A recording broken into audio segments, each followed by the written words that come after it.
Brown, who also had great games respectively on Friday night.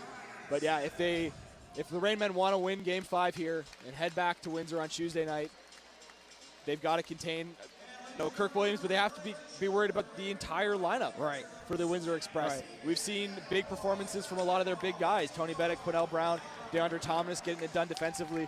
So the Windsor Express, although the point distribution hasn't been as spread around as it is for the Halifax Rainmen, their big weapons are putting more up on the board and helping them to get out to early leads and to hold on to those leads throughout 48 minutes of play, Vince. And we got a big shakeup tonight as well for the Halifax Rainmen. Not in the starting lineup is Joey Haywood, along with the Raymond's undoubtable MVP, Kevin Young. Both of those individuals struggled from the field on Friday night.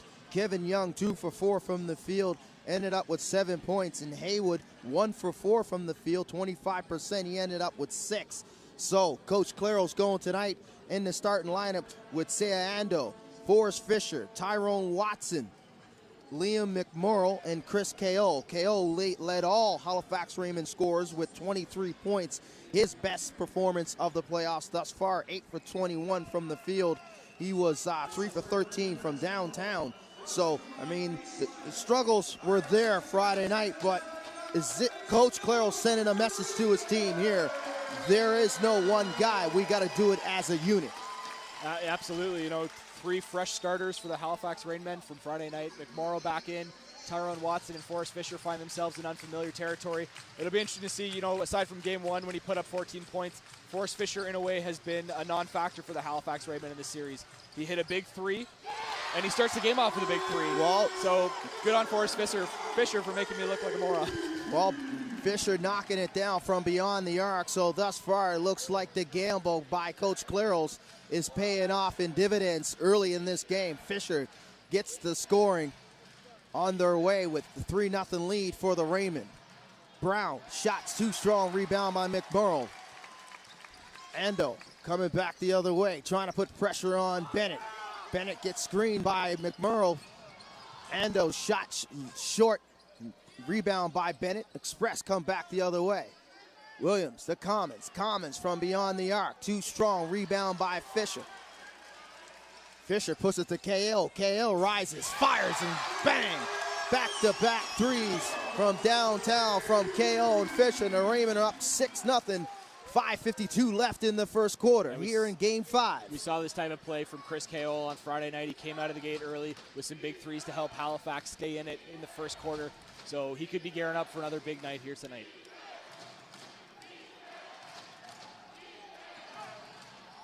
And Bennett knocks down the triple.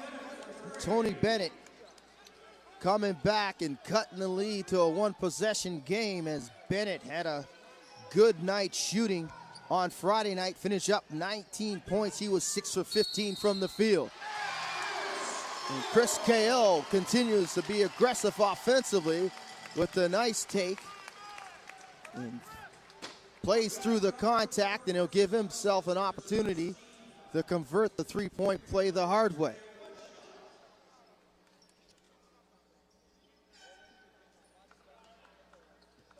KO.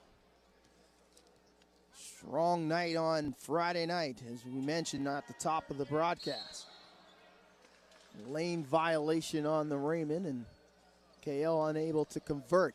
So it's a 5-point game here. 8-3 Raymond lead early in the first quarter. Bennett closely guarded by Ando. Ando with a lot of contact there, and he's called for the blocking foul. And that's Ando's first. And first team foul for the Raymond. 14 seconds on the shot clock. Express ball underneath the basket. Brown will inbound it. Nice inbound play and foul on the inbound is Liam McMurrow from behind, as Kirk Williams Jr. was able to elude McMurrow with a nice screen. And then we've seen this a few different times in big spots of the game. When the Windsor Express inbound the basketball underneath their own basket, they're able to get a nice possession. We see some easy layups, a couple in the last game there by DeAndre Thomas in particular, where he came off a nice screen off the backside there, a nice set play underneath the basket the Windsor Express have. Raymond still haven't been able to defend that yet, Sean. No, and I look for Windsor to utilize that here in Game 5 as well. And Liam McMorrow called there with the offensive foul. And Liam McMurrow has lost his head in this one as he picks up a blocking foul on a screen, and that's his second personal. And he's got a technical foul, so that's 3 fouls on Liam McMurrow with 9:57 left in the first quarter. So Coach Claros has no choice but to go to the bench and probably bring in either Daly or Young or even Spikes. Not sure where Liam McMurrow's head is right now, Sean. Not a good play there, exchange on that one. This was our real confusion with the starting lineup choice for the Halifax Rainmen. You've got a Liam McMorrow and a Forrest Fisher out there to start the game. Both guys are known for their aggression on the court and for drawing fouls. And it's a real head scratcher why Pep would put those two in this early on, and it's not paying off for him, as Liam McMorrow, like you said, already has 3 fouls, and we're only 2 minutes into the game here. And there's no movement from the Raymond bench to get McMurrow out of the game. So Coach Claros continuing to gamble. Bennett, blow by, kicked out to Brown, back to Bennett. Bennett from downtown, shots too strong, rebound by Watson. Coming back the other way, and KO barrels right into Bennett, but Bennett probably about a half a step late is called for the blocking foul. That's Bennett's first. You can see in the replay here as Watson gives it the outlet pass, and looked like Bennett might have been set. Nevertheless, he picks up his first personal and the second team foul for the Express. Ando, Watson dribble drive. Nice scoop move. Scoop layup there by Watson, and Watson getting it going early. He needs to be effective tonight. He was ineffective on Friday night. He was held to single digits on the scoreboard. Go ahead. Oh, yeah. Then the Windsor Express, the 2 games they've won in this series, that has been a consistent. They've kept Tyrone Watson to single digits. He's always been a big producer for the Rainmen coming off the bench, and if Windsor Express can continue to contain him in Game 5, it bodes well for their chances heading back to Game 6 with that 3-2 series lead. And Chris KO knocking down his second consecutive 3-point shot from beyond the arc. And that stretches the lead to 13-6 with just under 9 minutes to go here in the first quarter. Raymond lead. Watson draws the contact, and he'll go to the line to shoot 2. Raymond, not the same offensive performance from the charity stripe as they did in Game 3. Struggled, left 14 points on the board there on Friday night, shooting 30 for 44 from the charity stripe. So if you put that together and by the deficit that they lost, if they would have been able to at least, made up at least 90%, they would have shot from the free throw line, they probably would have been in the game or even won it. Well, both teams had subpar performances from the free throw line in Game 4. Halifax, as you mentioned, shooting 68%. Windsor Express only shooting 71%. But those stats hurt Halifax more, only losing by 4. If you make a couple more from the line, yeah, you're absolutely right. Maybe you send it in overtime and it becomes a whole new ballgame. So Watson makes 1 of 2. Nice defensive play on the back end on Cornell Brown. Raymond looking to run. Fisher from beyond the arc. Shots partially blocked. Watson gets the rebound. Hooks no good. Rebound by Brown. A lot of contact as Watson hits the deck. Brown coming back the other way. Closely guarded by Watson. Brown drew a little contact. Didn't get the call, but he's able to finish at the rim. And he's complaining for the and 1. Raymond had numbers coming back the other way. Watson, teardrop, no good. Commons drew a little bit of contact, but he gets the rebound. Chris Commons now to Ryan Anderson. Anderson, closely guarded by Fisher. Anderson looking for a screen, crossover, kicks it out to Kurt Williams Jr. 3-point shot's no good, but he's pushed into the Raymond bench by Liam McMurrow, and that's number 4 on McMurrow. And I think Coach Claros has obviously no choice but to get McMurrow out of this game as Jermaine Daly comes in for him. Probably a personal too late for McMurrow. It really speaks to the Windsor Express. They've been able to get in the head of Liam McMorrow all throughout this series and have him make these stupid mistakes, drawing, these fouls really early on to get him and the Halifax Raymond in trouble. So hats off to the Windsor Express for doing that. Coach Claros now on the floor, and you know, he's a very passionate coach. He's known for doing this, but it's a championship series. You got to contain yourself. You got to let the guys play. This is, you know, we had a lot of fan reaction on Twitter from Halifax Rainmen fans, and a few from the Windsor fans as well, that the whistles from the refs, you know, slow the pace down of the game. Coach is doing this, slow the pace down, and it's a championship series, Vince. You gotta be more professional than this.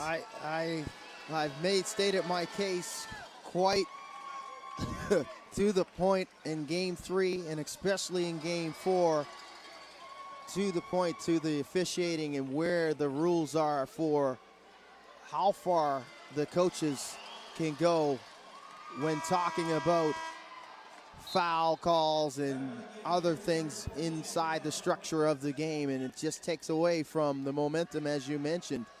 All the personal fouls, all the calls, all the stoppage plays, all the, you know, extracurricular activity after, you know, each whistle, when the guys coming together with the arguments, with, you know, pushing each other. The officials need to make a statement. They need to gain control of the game from the opening tap. If they allow it to brew and allow it to you guys get away with it, they're going to try to get away with it. Players are going to push, you know, the rules to the brink until they can't get away with them no more. Yeah, so Kirk Williams hits 3 from the line. Forrest Fisher responds for the Rainmen, sinking his one attempt. Cliff Clinkscales now is checked into the game for Say Andow, and the General is looking to get something going on the court, help Halifax increase this 4-point lead, 15-11, right now with 7:50 left in the first quarter. Chris K.O. now. The Clinkscales. Clinkscales looking for a screen, gives it to Watson. Watson with the blow-by on Parham. Lost control of the dribble, and he's called for the double dribble, and that's a turnover for the Raymond of the Express possession.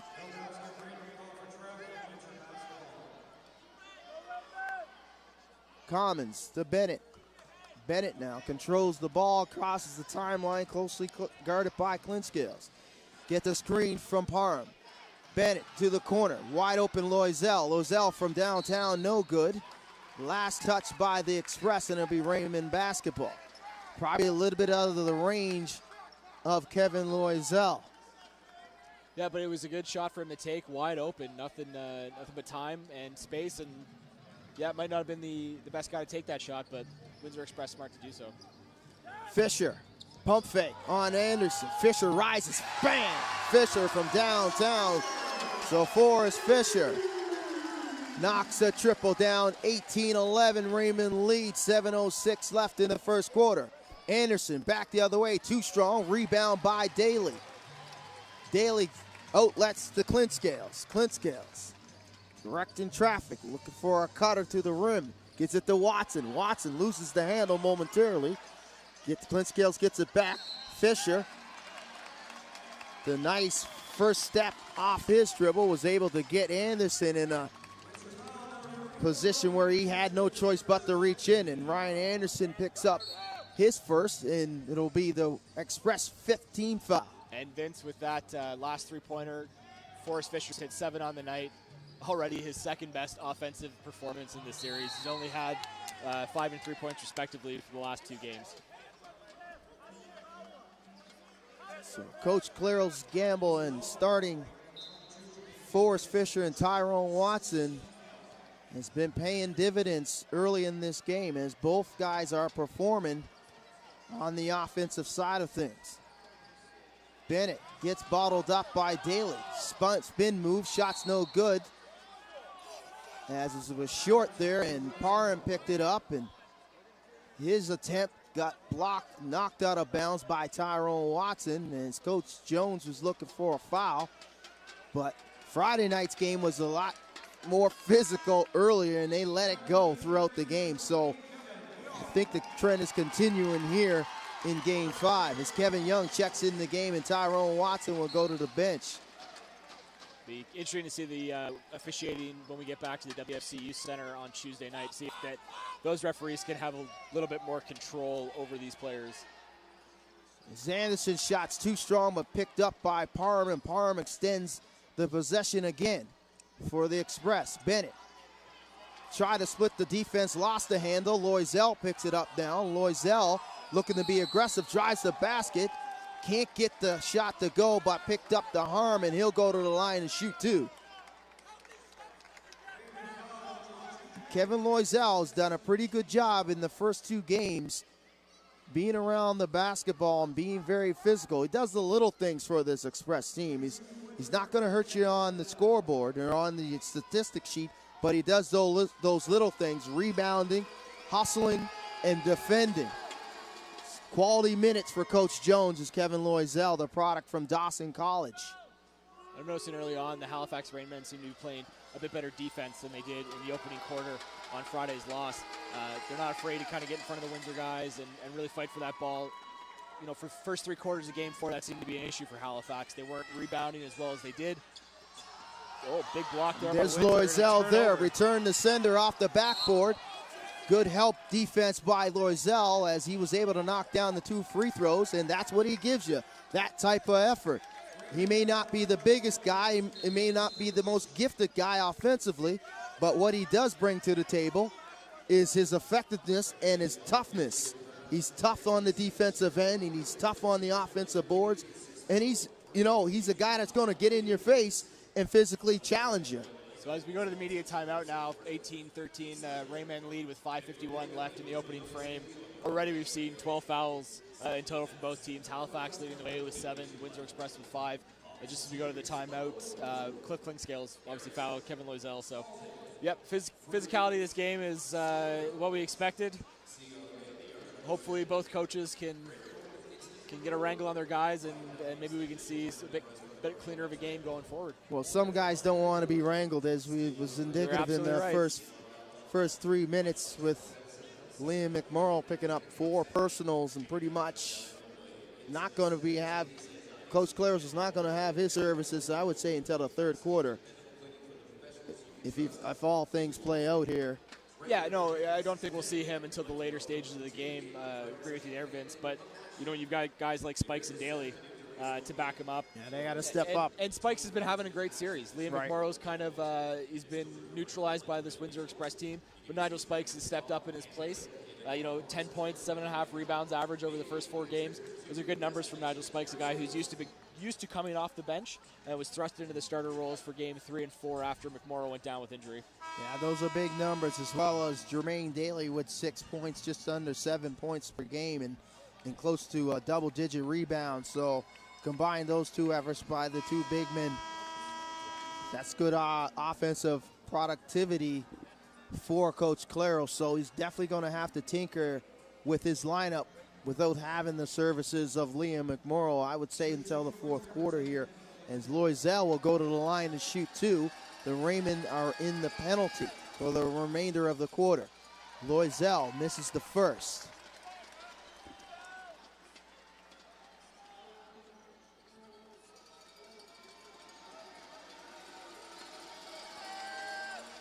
And he makes the second, so that's 3 points on the night for Kevin Loisel.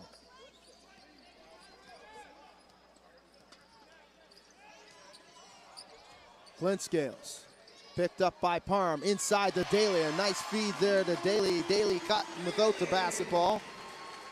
And a good lob pass inside by Klingscales. 20-14 now. 5:31 left in the first quarter. Raymond lead.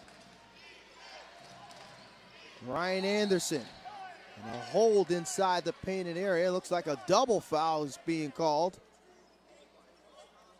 on Kevin Young and Chris Commons. And once again, the fireworks start to flare up after the whistle between Commons and Kevin Young. You have a lot of boisterous personalities on this Halifax Rainmen team, guys that don't really like to stay quiet. So for Windsor to do these small little things after the whistle, maybe when the refs aren't looking, that's smart basketball in a championship series. Draw the ire. They know Halifax is in the penalty. Try and take advantage of it. No back down mentality by both teams. As DeAndre Thomas checks in the game, as well as it looks like Quinnell Brown. So going to the bench is Parham and Chris Commons. And that personal's on Joey Haywood, and Kevin Loisel will go back to the line to shoot 2. Loiselle knocks down the first. Loiselle looking to be very aggressive this afternoon offensively.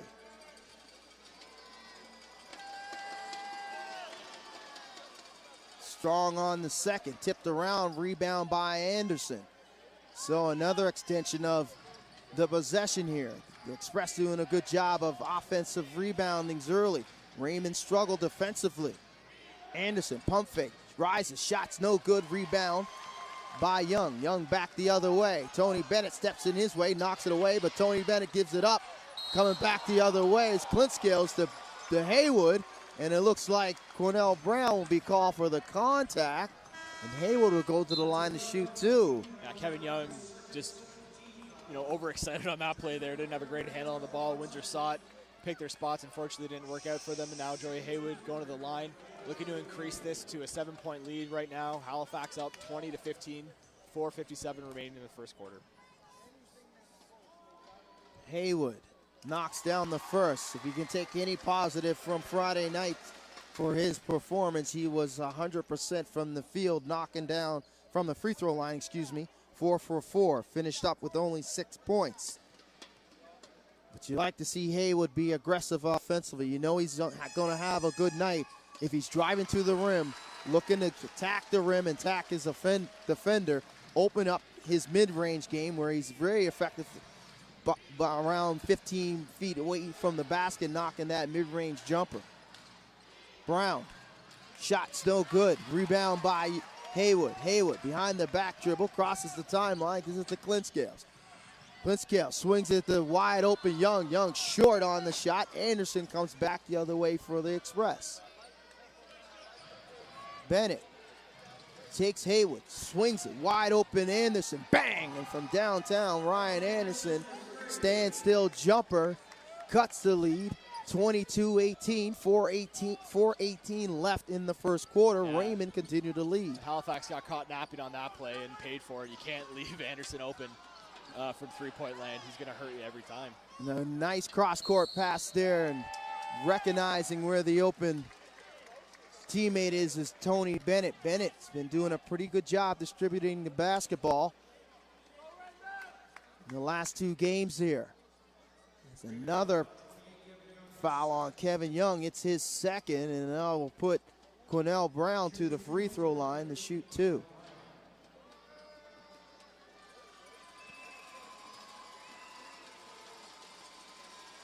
So the Express continue to be aggressive offensively,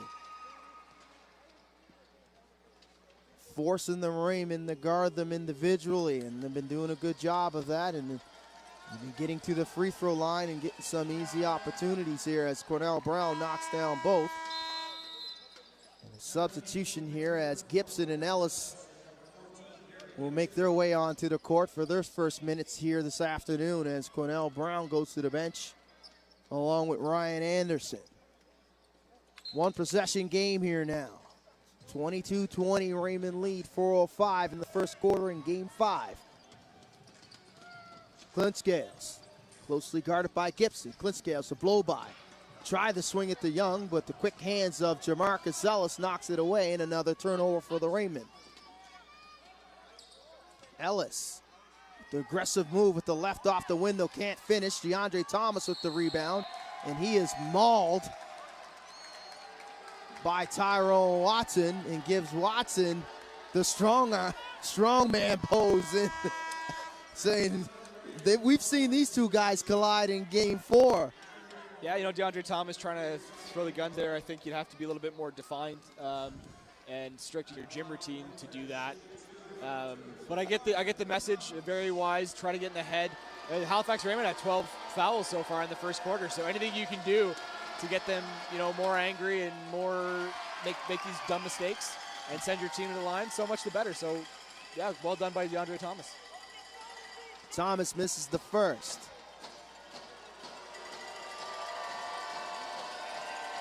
I like that expression. Define your gym game.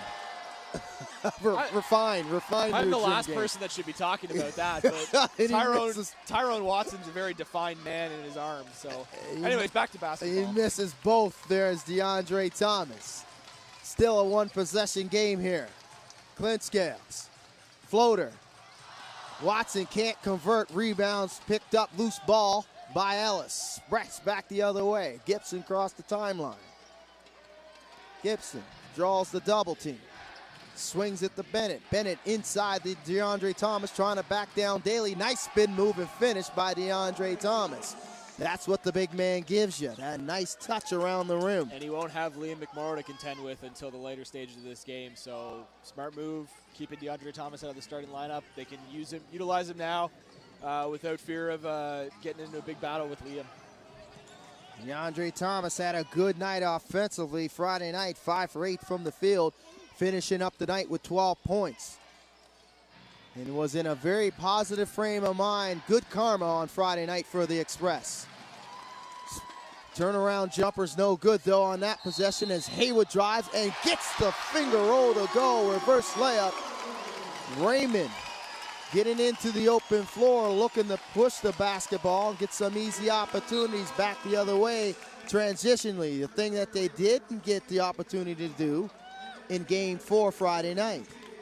Yeah, and hopefully for the Rainmen, Joey Haywood looking to make this a big three-point play. Make it 25-22 right now. They're sitting 24-22. Kevin Young checking back into the game for Halifax. PJ Foster seeing his first minutes. He's replacing Cliff Clinkscales. What I wanted to just touch on real quick, Vince, if I could, we saw Cliff and Kevin try to hook up earlier in this game without any success. That's been something the Windsor Express have done a great job of shutting down, is that pairing. It's been so hot through the regular season, the first 2 rounds of the playoffs. Windsor Express have really shut them down, and it's affected Halifax's play. And a nice dribble drive penetration shot off the window, attacking the rim is Jamarcus Ellis. 1 point game now, 25-24, Raymond lead. Ando shot too strong off the window there, rebound by Williams Jr. Gibson drew the contact there on Ando, no call, but picked up by PJ Foster, who's checked in the game for the Raymond. Foster controlling the tempo here, directing traffic.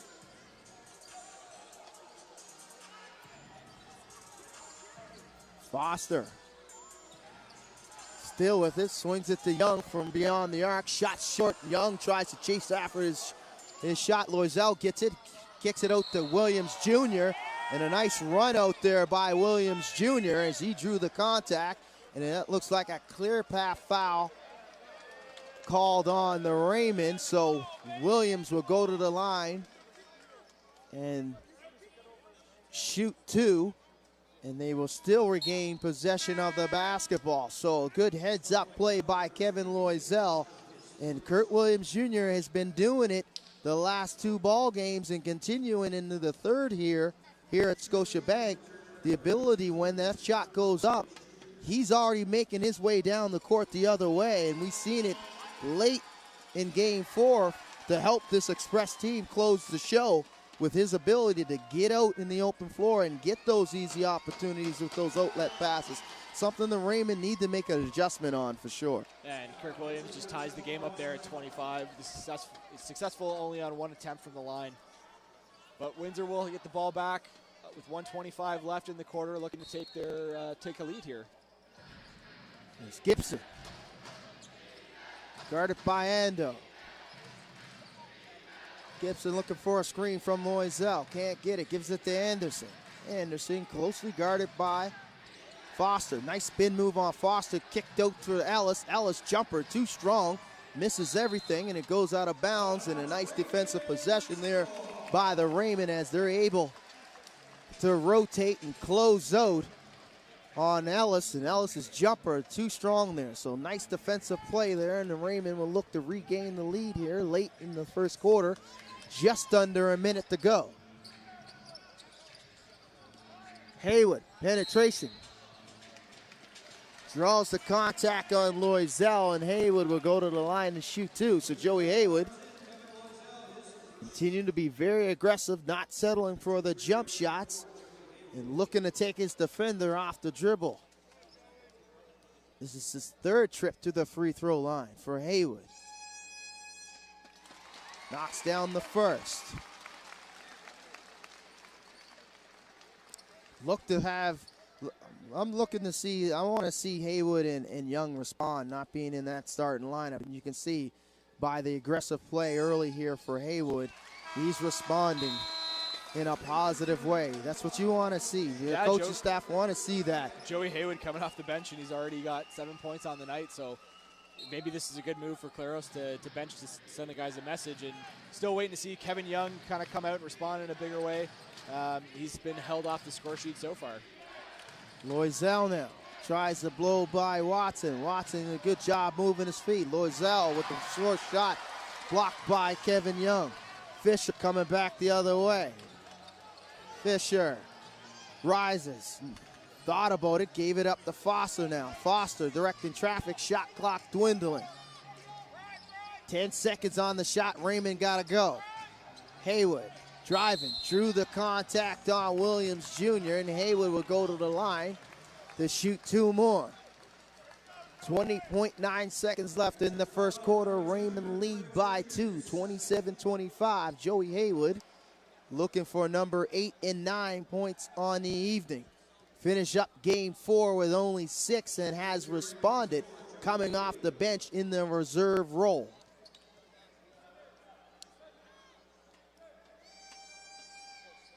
Haywood misses the first and continues the hot shooting from the charity stripe. He's perfect on the afternoon.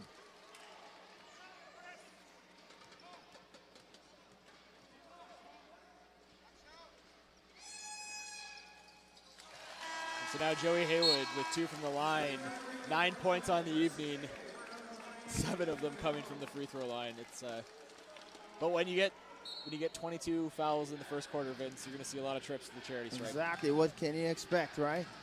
So Gibson now across the timeline for the Express. They'll hold for the last shot.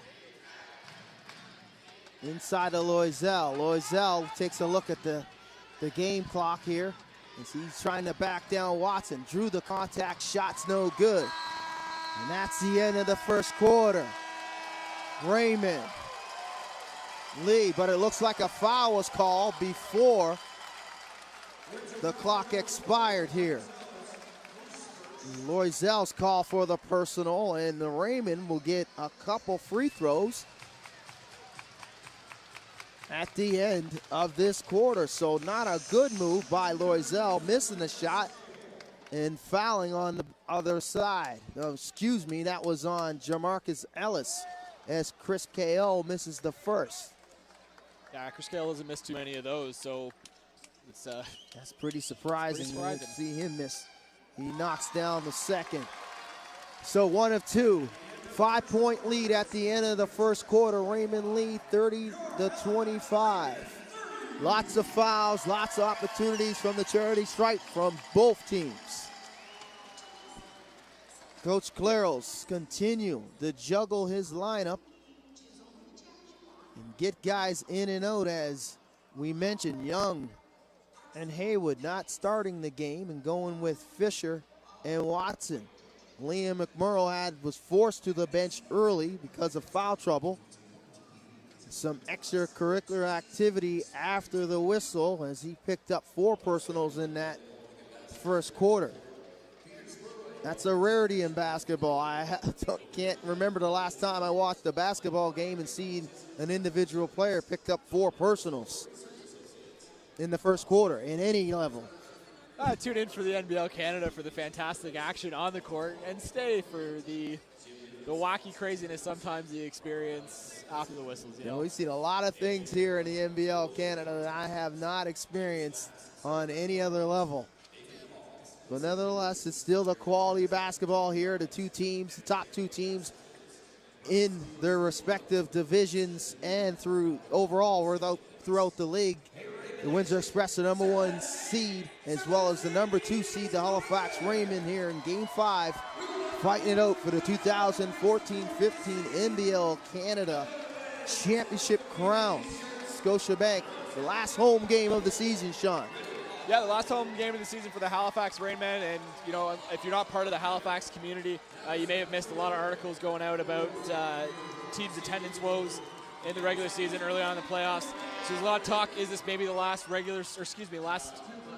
basketball game for the Rainmen here in Halifax. That remains to be seen in the offseason. But we're not focusing on that tonight. Yeah. We're focusing on Windsor Express on Absolutely. their road to repeat, and the Halifax Rainmen on their journey to their first championship here, not only in the NBL Canada, but as a team overall. Of course, this team playing the season with the American Basketball Association, as well as a few seasons with the PBL. So championship success has eluded them. They've put together a very strong group of guys this year. Definitely their best chance, I think, to win a title in any league since the inception in 2006. Well, just to finish that thought up, I did a story on the Halifax Rainmen when they got to the championship final, and I spoke to the CEO and owner of the team, Andre Leviston, and he said emphatically that this team's going nowhere. It's staying in Halifax. Good, that's good to hear. Back to the action, start of the second quarter here. Express possession as Commons is looking to back down. Young kicked out to Gibson from beyond the arc. Too strong, kicked around, rebound as Haywood comes back the other way. Haywood, Clintscales now. So the Raymond going with Fisher, Clintscales, Haywood, Watson, and Young. Small lineup for the Raymond as Kevin Young's pretty much the center with these five. Coming back the other way for the Express, Anderson, Gibson, Commons, Williams Jr., and Cornell Brown. So small ball all the way around. Not a bona fide center on the court with the 10 guys out there fighting for the championship here. Yeah, it's interesting to see Coach Jones not put DeAndre Jones into his starters here in the second quarter just for a little bit to try and get Windsor back on top and take the lead. You know, he's got no fouls going forward in this game, so they can utilize them all they want. And Kevin Young gets the shot off, but no good. Windsor will take it back up court. Anderson with the rebound, and leaking out again is Kirk Williams Jr. Can't convert though, try to find Brown cutting down the lane.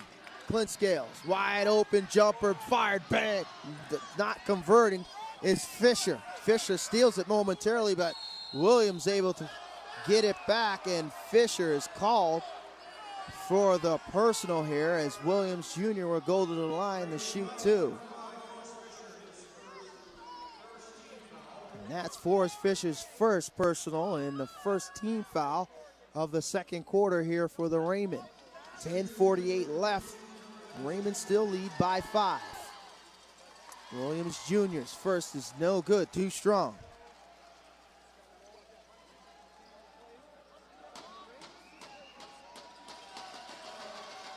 And he makes the second, and that's 6 on the afternoon for Williams Jr. And checking back in the game for the Express is Tony Bennett, and Cornell Brown will go to the bench.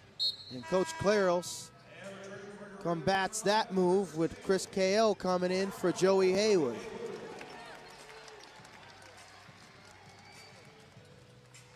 Raymond possession now. It's the Express looking to pick up full court here. It's Gibson on Clintscales.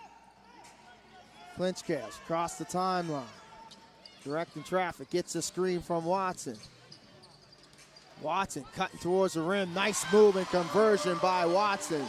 So you see Watson continue to be aggressive and moving without the basketball and not hesitating and blowing by his defender and finishing at the rim. Something he struggled with Friday night, finishing, Sean. He had a poor game Friday night. I'd say probably his worst of the season. So he'll be looking to respond in a big way here tonight. And so far he's got 5 points on the night. Well on his way to kind of hitting his average of about 16 points. And Tony Bennett. Oh, and there's a whistle. Knocks down the triple. Behind Cliff Kingskills there. Kevin Young going to be called for the foul. And that's Kevin Young's third. Tony Bennett 2 for 3 from beyond the arc tonight, has 8 points for the Express. So Coach Claros has to go to his hand again as Shuffler keeps shuffling this deck, and his top guys are continuing to get into foul trouble as Kevin Young. And that's a technical foul on Kevin Young. So Kevin Young loses his head, and that's the 4th personal on Young as him and Chris Commons got into it. And what can you say? It's just the two guys that were the kind of cornerstone for this big run that the Halifax Rainmen are, the guys that arguably got them to this point, seem to have regressed so much in their basketball maturity here, in the first quarter and in the first 2 minutes of the second. Halifax has a slim 32-29 lead as Windsor goes to the line and looks to cut into it. And they can't afford their, quote unquote, their best players to be acting like this. And so hopefully Coach Claros can lay the discipline down in the changing rooms in halftime, because if they come out like this in the second half, it's a Windsor game. Well, not a lot of discipline being displayed by the Halifax Rainmen in the last 2 ball games. As you mentioned, the 2 guys that were very effective getting this team to where they are have not been playing disciplined basketball. As Commons tried to split the defense and he's called for too many steps. And it's a turnover there and a missed opportunity for the Express here to tie the ball game. 1 possession game still, 32-30, 9:53 left in the second quarter. Raymond lead. Clint Scales trying to cross over Gibson. Clint Scales to Fisher. Fisher, nice fake and pull up, fires beyond the, and that's a 2 as his foot was on the line as Forrest Fisher was able to elude Tony Bennett with the nice shake and bake move and first step and rises for the jumper. Fisher, some pretty hot shooting early here for the Raymond. Commons from beyond the arcs, no good. Rebound by the Raymond coming back the other way. Clint Scales. So in the first 2 games here at the Scotiabank Center, the second quarter is really where the winning team has pulled away and created some distance. The Windsor Express heading into the half, 57-49. On Friday night, Halifax on route to their big 30-point victory lead heading into halftime in Game 3. So, I think at the end of this quarter, might have a good idea of who's going to be in the driver's seat. It's historically for these 2 teams, the second quarter has been a big one. Jermaine Daly now through the free throw line, and he'll hit the first of 2.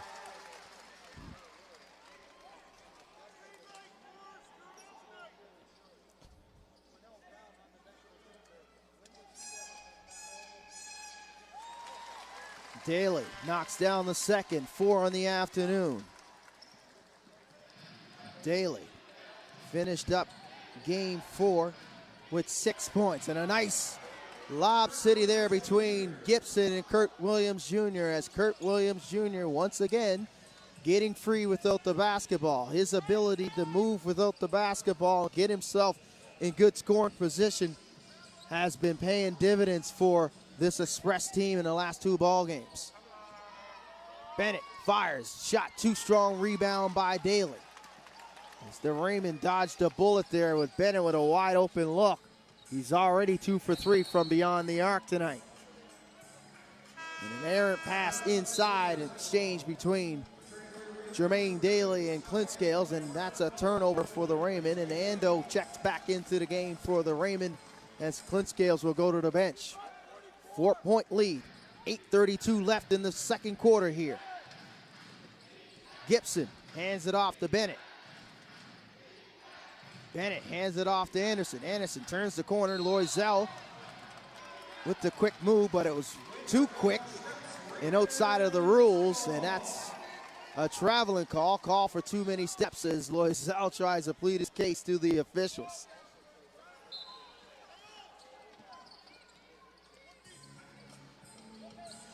Ando.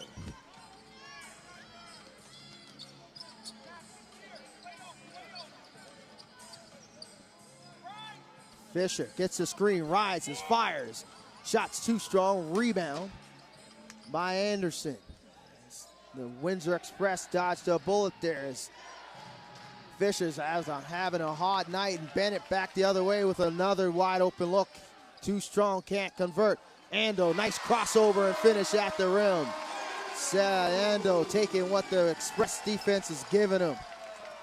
So Ando, I think, is going to be looking to rebound from a subpar performance by his standards on Friday night, even especially down the stretch. The Rainmen started to rely on him a little bit more, and he didn't seem to rise up to meet that challenge. So You know, as Loisel bounces back and gets big two for the Windsor Express, I'll be looking for Ando to have a better second half.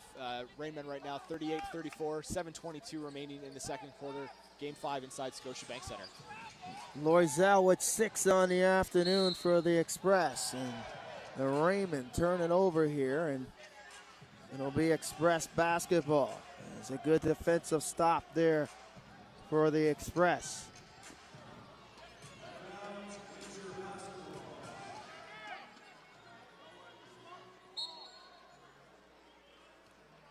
Gibson handling the basketball here, crosses the timeline. Anderson now looking for a screen. The corner, spin move, splits the defense, kicks it out to Gibson. Gibson trying to elude Ando. Ando some good individual defense now. Gibson splits the defense between Ando and Daly, forces the triple, but it's no good. KO coming back the other way, draws the contact and finishes through the contact and converts the front end of an and one here. It's a nice move and crossover, and beating his defender was KO.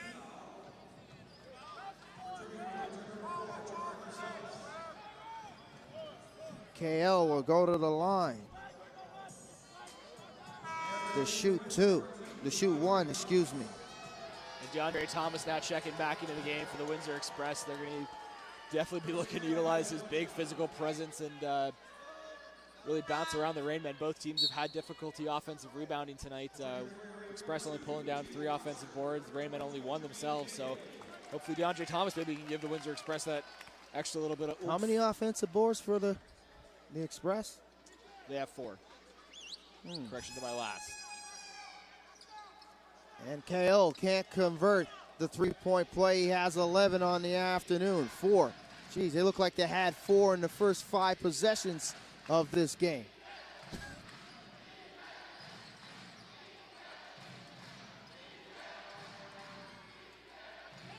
Shots too strong for Ellis. Ellis got the rebound but couldn't convert the second chance. Watson rebound now. Foster gathers that. Ando fires, no good. Rebound by KO momentarily. That's stripped away though by Bennett. And Bennett coming back the other way for the Express. And Ando call for the blocking foul. That was a good call as Ando's a little bit late there, trying to step in front of Tony Bennett. Ando's second personal. And the Raymond's 4th team foul here in the second quarter. 6:05 left, 6-point lead for the Raymond, 40-34. So we have a stoppage in play here as they try to clean the floor up. Ando hit the deck.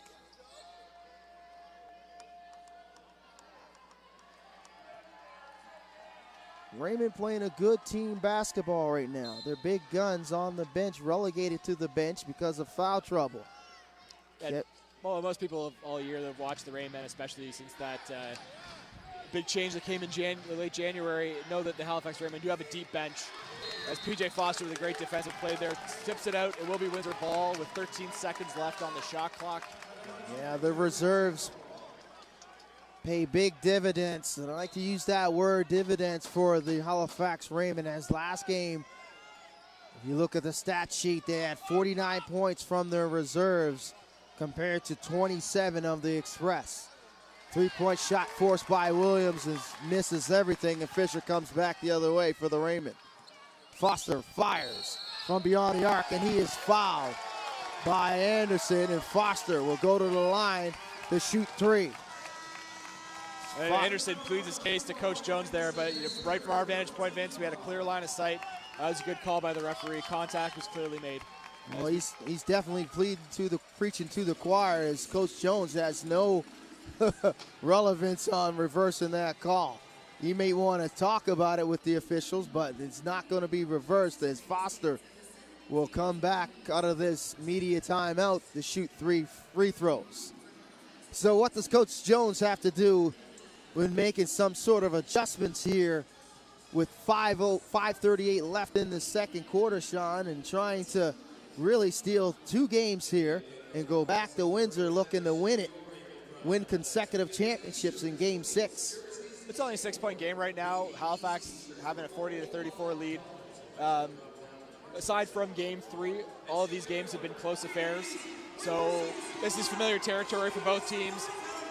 Coach Jones right now, the guys are playing well. They're not getting some of the offensive rebounds that they were getting in Game 4. They're not getting those second chance opportunities. So maybe work on that. You know, you've got DeAndre Thomas out there now. That's going to give you a big hand, especially heading into half when you know Kevin Young and Liam McMorrow won't be seeing any court time. So the Windsor Express obviously would like to be ahead at this point. I think they're in a good position, though. They're definitely, by no stretch of the imagination, out of this one yet. So we'll see what the next 5 minutes and 38 seconds brings, what both coaches can do to adjust their teams at halftime. And hopefully, Vince, we'll have a much cleaner second half of play. Even the second quarter's been a little bit better, only 8 fouls called between both teams. So obviously, words were said at the first break. Yeah, lots of flow here, and that's what we like to see, especially in a championship series. You want to see the flow of the game, and this is a high-scoring league. Points put people in the stands. Everybody loves to see offense. Yeah, nobody comes to a basketball game to see the defense. You want to see those highlight reel dunks, pretty finger roll reverse layups, and some heart-stopping three-pointers. And the NBL Canada from Mississauga to PEI produces that every night. Unless you're attending an association game and you're going to the United Center, you know exactly what you're in for. You know Coach Thibodeau is going to enforce defense on his guys, so you're going to have a low-scoring affair. First shot is good for Foster.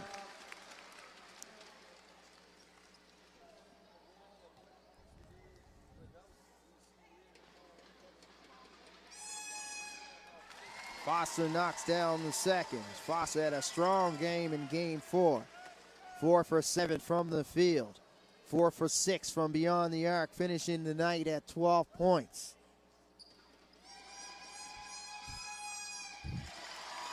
DJ Foster, the product of Limestone College, knocks down all 3. And that's his first points on the night. He has the 3 points that he made from the free throw line. 43-34, Raymond lead. Gibson. Williams inside of DeAndre Thomas, trying to back down the smaller Watson. Watson rises, good defense there. Knocked around. Jamarcus Ellis had control of it, but lost control of it. It'll be Raymond basketball. Ando, hesitation on Gibson. Gibson trying to stay in front of Ando here. Foster picks it up now. Foster blow by on Bennett. Gives it to KO for 3. KO can't knock it down, and Gibson comes up with the rebound. Williams Jr. now with it, trying to back down KO. Off the window, no good. Rebound by Watson, so good. One and done there on that possession for the Raymond. Foster, blow by, crossover, can't get the conversion off the window, but he stays with it and steals it from DeAndre Thomas. Outstanding hustle here by P.J. Foster. P.J. Foster has really stepped his game up in the finals here. We're used to seeing him play limited minutes, but Coach Pep's really been relying on him a lot more in the later stages of the Storm series, as well here against the Express. Tyrone Watson with a pretty basket there, and it's an 11-point game right now. Halifax up 45-34. Timeouts called on the floor. 4 minutes, 12 seconds left in this quarter, Vince. Since the media timeout, it's been all Raymond. Yep, absolutely. P.J. Foster with an outstanding hustle play there, and great job of handling the basketball, being very patient, and Tyrone Watson cutting without the basketball with a nice teardrop in the lane. Watson has 9 on the afternoon for the Raymond after struggling in Game 4, and only 1 for 6 from the field with 6 points. So bounce back performance here for Tyrone Watson. Yeah, he's not the highest scoring Rainman tonight, but he's been doing a lot of other things already so far. 8 rebounds for Tyrone Watson, 2 steals, 3 assists, contributing in a big way. Watson, usually in the reserve role here for the Raymond. NBL Canada Canadian Player of the Year. Arguably could be the sixth man of the year for sure. I'm not sure if that award has been given out or it's even an award that is rewarded to anybody in this league. John, you would know more than I would. I don't believe it is. It is. It should be one. I can't remember if it is or not. Every other league around the world has that award, and if there was one, it would be Tyrone. Did you not talk to Audley Stevenson about this when he was on Friday? He's coming on. He's coming on in the third quarter again. Bumped again. That's so fine. I'm gonna have to ask him what's up with the six-man award, the Lou Williams award. How come we don't have one in the NBL Canada? We probably do. We just don't know who got it, or if we know for sure that award exists. But somebody out there in the You're rambling, Vince. in the Twitter world or online world would know. That'll be Halifax Paul. No, I'm just saying it should be an award. But yeah, getting back to the action here, a lot of physicality displayed by DeAndre Thomas. That's his first personal fifth team foul for the Express, and he'll go to the bench as Coach Jones, brings back, looks like Kevin Loisel. Isaiah Ando now with possession here for the Raymond. Gives it to Foster. KO. Nice crossover on Williams and finish at the rim, Chris KO. Very aggressive, picking back up from game 4 where he led all Raymond scorers with 23 points. KO. Ando's called on the baseline for the blocking foul.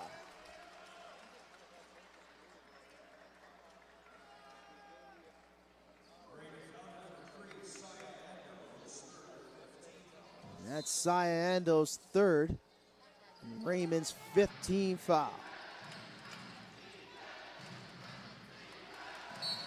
Bennett and Williams, communication cross up here and turns it over, and it'll be Raymond possession. As Clint Scales checks back in for the Raymond, along with Haywood for Foster and Ando. Foster getting a great reception from some of the fans here at Scotiabank Center, as he should. He may play limited minutes. He doesn't see the minutes that usually Isaiah Ando or Clint Scales does, but when he's on the floor, he's a great weapon for the Halifax Rainmen. I do agree. He does give quality minutes for Coach Claros. Watson can't get the baby hook to go as two defenders were there to challenge him at the rim by the Express. Ellis, shot no good. Gets the rebound, though. Second chance opportunity. That's no good as KO secures the rebound. 47-34, just under 3 minutes to go here in the second quarter. Game 5, NBL Canada Championship Series, Express and Raymond. Watson, though, gets the rebound. Draws the contact by Kevin Loisel. He went hard into Loisel there. And he is still down, feeling the effects of the contact, either the contact or the contact with the floor. Tyrone Watson is a tough customer. Absolutely. We haven't seen him. We've seen him a few times on the deck, ailing from some sort of ailment, but he's gotten up and performed. We haven't talked about it too much in this series, but I know when we called the Moncton and the Island Storm games, we said it a handful of times. Tyrone Watson with his average of about 60 points a game. Those are hard points that he earns every time. He's going to battle in the paint. There's no easy basket for Tyrone Watson, and I don't think he wants one. Yeah, jump shots are not coming. They're not at a premium for Tyrone Watson. Most of his points are, like we said, throughout the season have been inside that painted area, just shooting anywhere between 50 to 60% from the field. Now, PJ Foster going to be checking back into the game as Tyrone Watson being attended to by the trainers. Well, I'm sure they'll look at him at halftime, and we'll be seeing Hamilton's finest again for sure. Looks like he's trying to shake his right elbow or either his left elbow, either one. He's in some discomfort right now as Foster knocks down the first. And he knocks down the second. 49-34 now. 2:51 left in the second quarter. Coach Jones is whispering to the officials because his voice is not very loud. I'm not sure if they can hear him. Oh, we've got headsets on and we can still hear him. So I'm well, sure from this distance we can, but the official's gone back the other way, about 10 to 15 feet away. Maybe that's why he likes to get very close to the officials. As once again he's out. Look at the path that he just took during that timeout. He was chasing down the officials. Well, Coach, I love watching Coach Jones and Coach Claros. Coach Jones, like Coach Claros, is a very, very passionate and energetic man. And it goes back to what you said, though, Vince, and a lot of fans have been talking about what is perceived as inconsistencies in officiating are really getting to both these coaches because they believe their teams are not getting the fair shake. And that's, I think, why we're seeing a lot more of a heated response from both guys in this series. I'm not saying it's justified or not. I have my own opinions, which I'll try and keep out of this. Yeah. You can check my Twitter account at RichieSW. I can definitely say I've witnessed Coach Jones. I've seen him a few times when he's with the Oshawa Power and he coached them. I'd seen him. He's got the same style of play. The way he manages a game. He likes to walk the court. This is not new. He likes to walk the court. Makes sure he covers a lot of real estate of the court. I've seen that a lot from Coach Jones. So this is nothing new. You may be seeing it for the first time in these last few ball games, but I've seen it a lot. That's got that mentality. I have seen. I enjoy it. Yeah, no, I've seen Coach Jones before with the Oshawa Power, of course, and I missed all of last season. Being outside the country for 7 months, so I didn't get a chance to see too much of the NBL Canada action. So I think this intensity might be just a little bit new to me. Not new to you. I'm sure it's not new to the great Windsor fans who are watching I'm through trying the not Coach to and laugh. affiliates or with us on YouTube. And thank you for tuning in. I'm wondering where he's going. Like he's way outside the coaching box. Like he's almost making his way towards the Raymond bench. He's trying to get in on that discussion, I think. Just love seeing that chess match. And then if you look down at the Raymond bench, him and Coach Claros and his assistant there, Pedro Montenegro, they're always like standing up and looking at each other and talking about who's got to go in, who has to come out. Like it's just, it's just. Why are you talking to him? Bennett now with the Express coming back the other way, misses the shot, but is kicked out. And Gibson corrals that loose ball. Gibson fires, shot no good, rebound by Daly. Raymond come back the other way. Raymond leading 49-34. Just under 2:30 to go here in the second quarter in game 5. KO, blow by on Lozelle. Left hand, no good, but he draws the contact.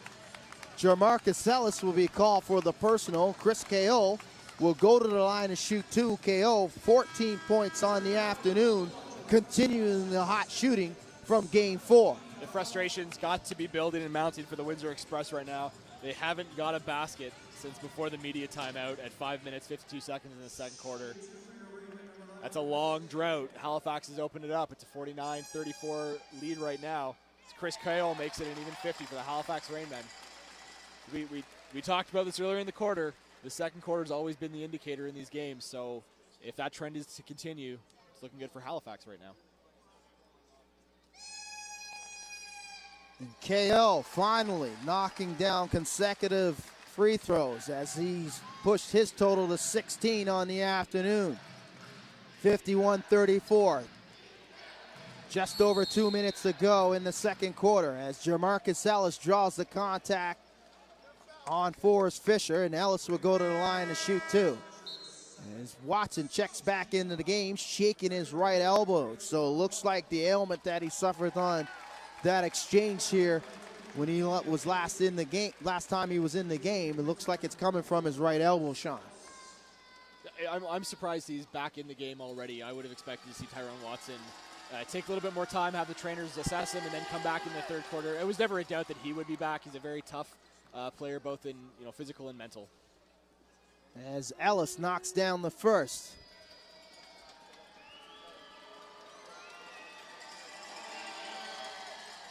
knocks down the second. Jamarcus Ellis, 4 points on the afternoon for the Express.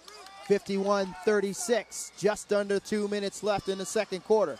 Clint Scales stolen there momentarily by Williams Jr., but last touch by Williams Jr., and it will remain Raymond possession here. Great defensive pressure by the Windsor Express. There's 13 seconds left on the shot clock. If they can keep it up and try to get Halifax to make some of those uncomfortable shots like they did in Game 4 down the stretch, then they can close this gap. KO fires from beyond the arc, shot no good. Rebound by Fisher, and a nice play there to Watson, cutting without the basketball. Great recognition there by Forrest Fisher. Watson now has 11 on the afternoon. Ellis with the tough jumper on the baseline. Nice jumper by Jamarcus Ellis, and he has 6. So Ellis putting the onus on him offensively to pick up the slack for the Express. Clint Scales. Good individual defense there, forced turnover by Gary Gibson. So that's the stop they needed to try to cut into this momentum of the Raymond for the Express. Yeah, a quick 4 points, closing the gap here. Slowly but surely, but yeah, anything to stop the momentum of the Raymond will do wonders for the Windsor Express right now. Jamarcus Ellis trying to back down Fisher, and a nice floater there by Ellis. So the Windsor Express have found something offensively in 3 consecutive possessions as they are looking for the offense from Jamarcus Ellis.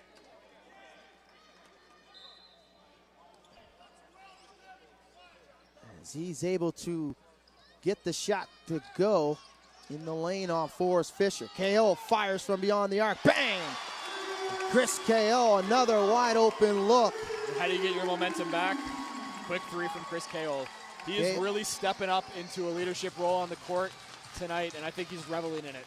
KO, 19 points on the afternoon. As Clint Scales is called for the reach. 56 to 40 now, 16-point bulge with 34.7 seconds left in the second quarter. This one slowly but surely starting to get away from the Windsor Express, as Tony Bennett will go to the line to shoot 2.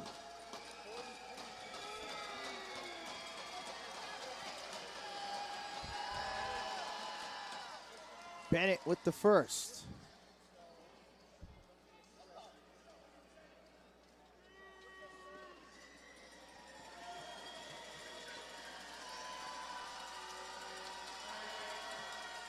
Bennett knocks down the second. So he has 10 on the afternoon for the Express. 14-point lead now. 34.7 left in the quarter. As Foster checks back in for the Raymond. So it's Haywood, Foster, Watson, Fisher, and KO for the Express. Gibson, Loisel, Williams Jr., Ellis, and Bennett. Watson now trying to back down Gibson. Kicks it out. Wide open KO. Fires. Bang! Chris KO. Back-to-back triples. He's got 22 on tonight. Whoa. Coach Bill Jones needs to make some major adjustments defensively on Chris KO come this second half, as Loisel was able to finish off of the Bennett miss. And Loisel falls like a ton of bricks, and he just baited Forrest Fisher into a personal. I saw it all the way. That's what Windsor needs to get back to doing. Is the first quarter play, they were in Halifax's head. They were getting fouls. They were, calls were going their way. Get back to doing what was working. That was an Academy Award-winning performance on an individual shot by Kevin Loisel. I watched it the whole way between him and Forrest Fisher, but Forrest Fisher didn't show any type of restraint in not getting baited by Kevin Loisel. Forrest Fisher's a passionate player, and yeah, you can pretty much bait him any day of the week. But as we go into the halftime break here, 59-44, Vince, a real quick look at the numbers. Chris KO, 21 points through the first 24 minutes of play, He had 23 all game 4. So it's an outstanding shooting performance. Hot shooting here by Chris K.O. 7 for 9 from the field. 3 for 6 from beyond the arc. And both coaches now remaining on the court. Pep Claros talking to the refs. Coach Jones just standing there, arms crossed. Not sure what this is all about. I mean, it's halftime. I mean, Jamarcus Ellis is going to the line to shoot the technicals here. What a country. As he hits. So we don't have the official score yet in the first 24 minutes. But it's the NBL Canada. Stranger things have happened. We've seen some different things here. But he knocks down both. 59-46 now at the half. So that's the half. Over the first 24 minutes, 59-46, as Sean mentioned there. You're watching Raymond basketball, playoff basketball on the YouTube channel here at Game 5 of the NBL Canada Championships. We'll be back after 15 minutes.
Hopefully you fans haven't gone anywhere, because although we're about 5 minutes into the halftime break, Kevin Loisel is coming back out to shoot 2 from the line, as the fans here in Scotiabank Center really let the referees having it.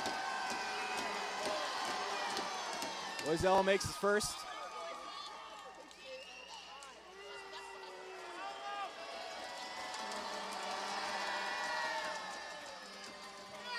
And he'll miss the second. So for the third time, the official score is 59-45 here inside Scotiabank Center. That's my dream right there.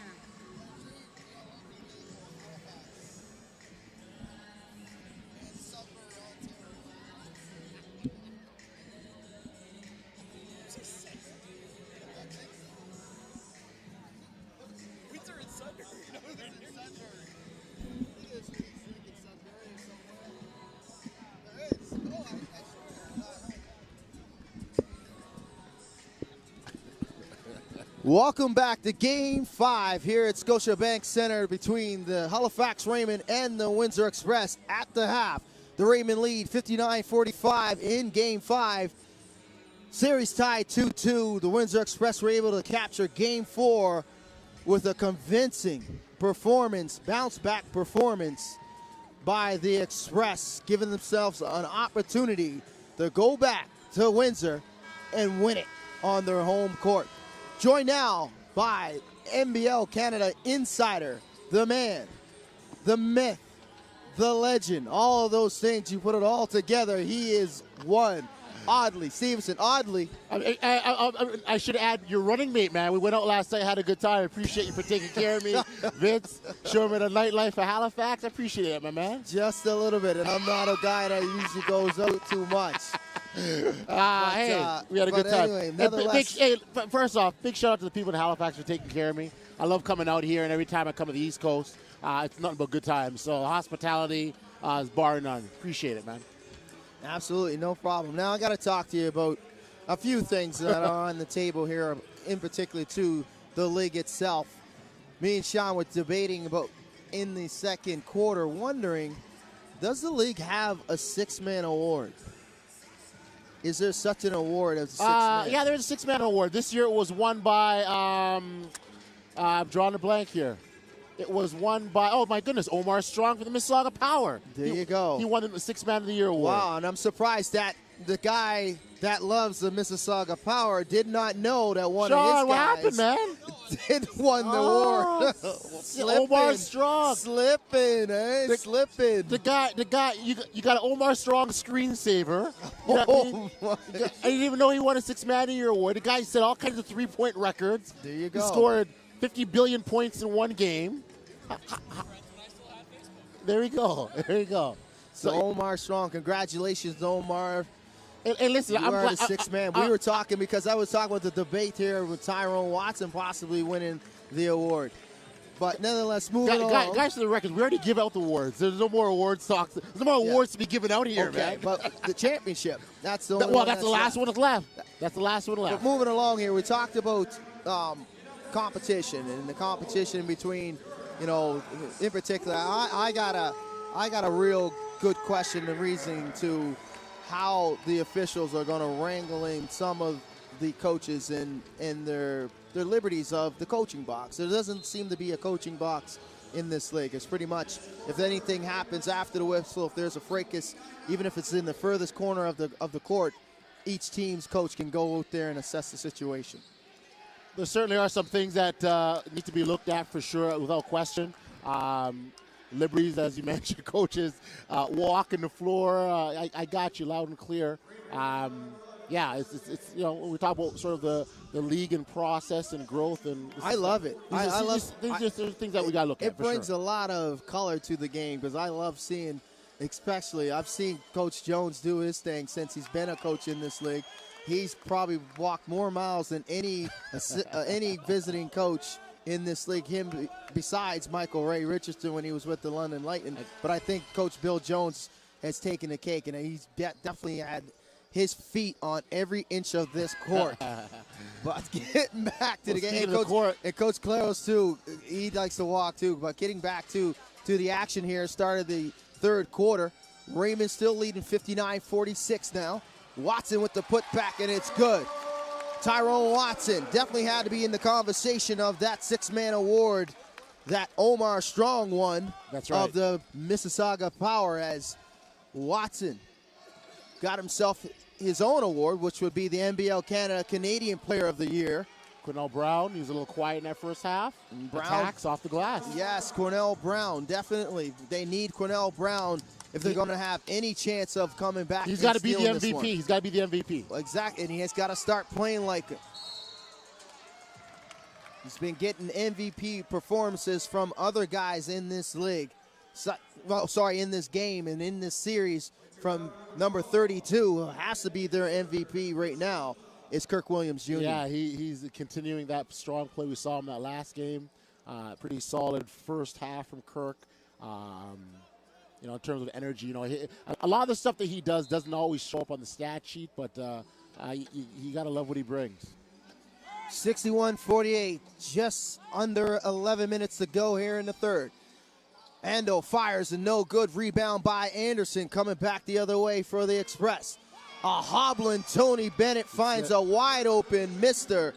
We just said Kurt Williams Jr. He must have heard us. The guy he's beating his defender up and down the court on mostly every possession. That's what he's been able to do, exploiting the Raymond's defensively in the transition. Watson can't get it to go, but the putback tips there is by Liam McMurrow. So Coach Claro's rolling the dice and inserting McMurrow back into the starting lineup. McMurrow with four personals. Quick, and looks like he's going to pick up his 5th. Wow. As he only played, just take a look at the officials' stat sheet here. He's only played 4 minutes of this game. I mean, to a certain degree, I think Liam might have taken himself out of that game mentally. We saw that contact early in the first quarter. This is a must game for Halifax. Absolutely. Halifax does not want to go to Windsor, as I'm sure you've talked about already. They do not want to go to Windsor hoping to get 2 games. No, they want to go back hoping to just steal 1. This is steal the championship. This is a must-win situation for both teams, really, if you look at it. The Express would like to go back to Windsor being up 3-2 and only needing to win 1 and not have to force their hand and try to win 2. And on the other side, like you said, Halifax looking to win 1 here and go back 3-2, trying to steal 1. So Williams knocks down both of them. And it's an 11-point game now. McMurrow had to go to the bench with his 5th personal. McMurrow playing a combined 5 minutes in this game. So the services of McMurrow have been not there for Coach Curls, and a nice spin move and finish in the lane by Cornell Brown. Kirk Williams, the steal, nice push, finds Cornell for the score. Cornell starting to heat up here in the second half. He must have heard us too. 63-54 now. Fisher rises. Shots partially blocked there by Commons. Coming back the other way, a wide open look at the goal and slam dunk by Cornell Brown. They're on a 6-0 run here as the Windsor Express. As they cut into the lead, it's a single-digit lead now. 63-56. What was 15 has been cut. Ando looking to force the offense and get the ball inside that painted area. He picks up the foul on Kirk Williams Jr. I thought it was a really interesting first half. You saw Windsor come out in that first quarter and really assert themselves, and Halifax responded beautifully in that second quarter. And you saw going to the half that 15-point lead, and it's a tale of quarter to quarter, it seems, with these two squads. So far, Windsor is asserting themselves here. They come to that 50-point lead, but Forrest Fisher with the 3. Yeah, Forrest Fisher knocking down the jumper. Fisher inserted into the starting lineup for the Raymond this afternoon. He has 11 responding for Coach Claros. Williams now trying to beat Daly off the dribble, and he's called for too many steps. 1 extra step. And it'll be Raymond basketball as Kevin Young is looking to get into the game here, and he's in, and he's another guy. Watson will go to the bench. Kevin Young's another guy that needs to have a really productive outing in this when he's out here. Yeah, Kevin Young is struggling in the last 2 ball games, oddly. 0 for 3 in the first half and with 0 points, and he also had 4 personals. That's it. And, there was a lot of mental stuff going on, a lot of game inside the game, if you will, on both clubs' part. And I think Liam and Kevin sort of were they're victims of it, They were victims for sure.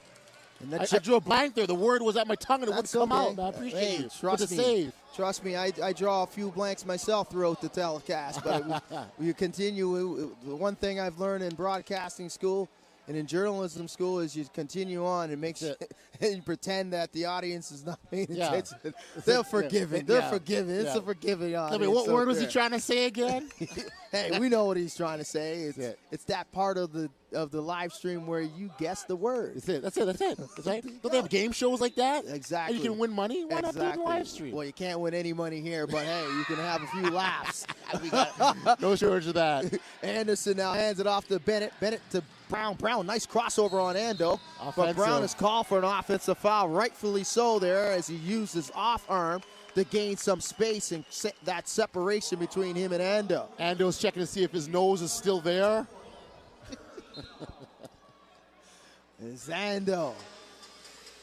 Crosses the timeline, guarded by Bennett. Hands it off to Fisher. Fisher looking for a screen, blow by Bennett, but a nice give and go. 2-man game, slam, dunk in the lane is Jermaine Daly. You called it a beautiful offensive set there by the Raymond. 67-56, 7:55 left in the third. Williams Jr. rises and bang. Oh, wow. For 2, Williams Jr. Continuing a strong play. Captain Kirk. Is that his nickname or you just gave it to him? No, I don't give nicknames. I roll whatever I hear. Okay. So. Captain Kirk it is.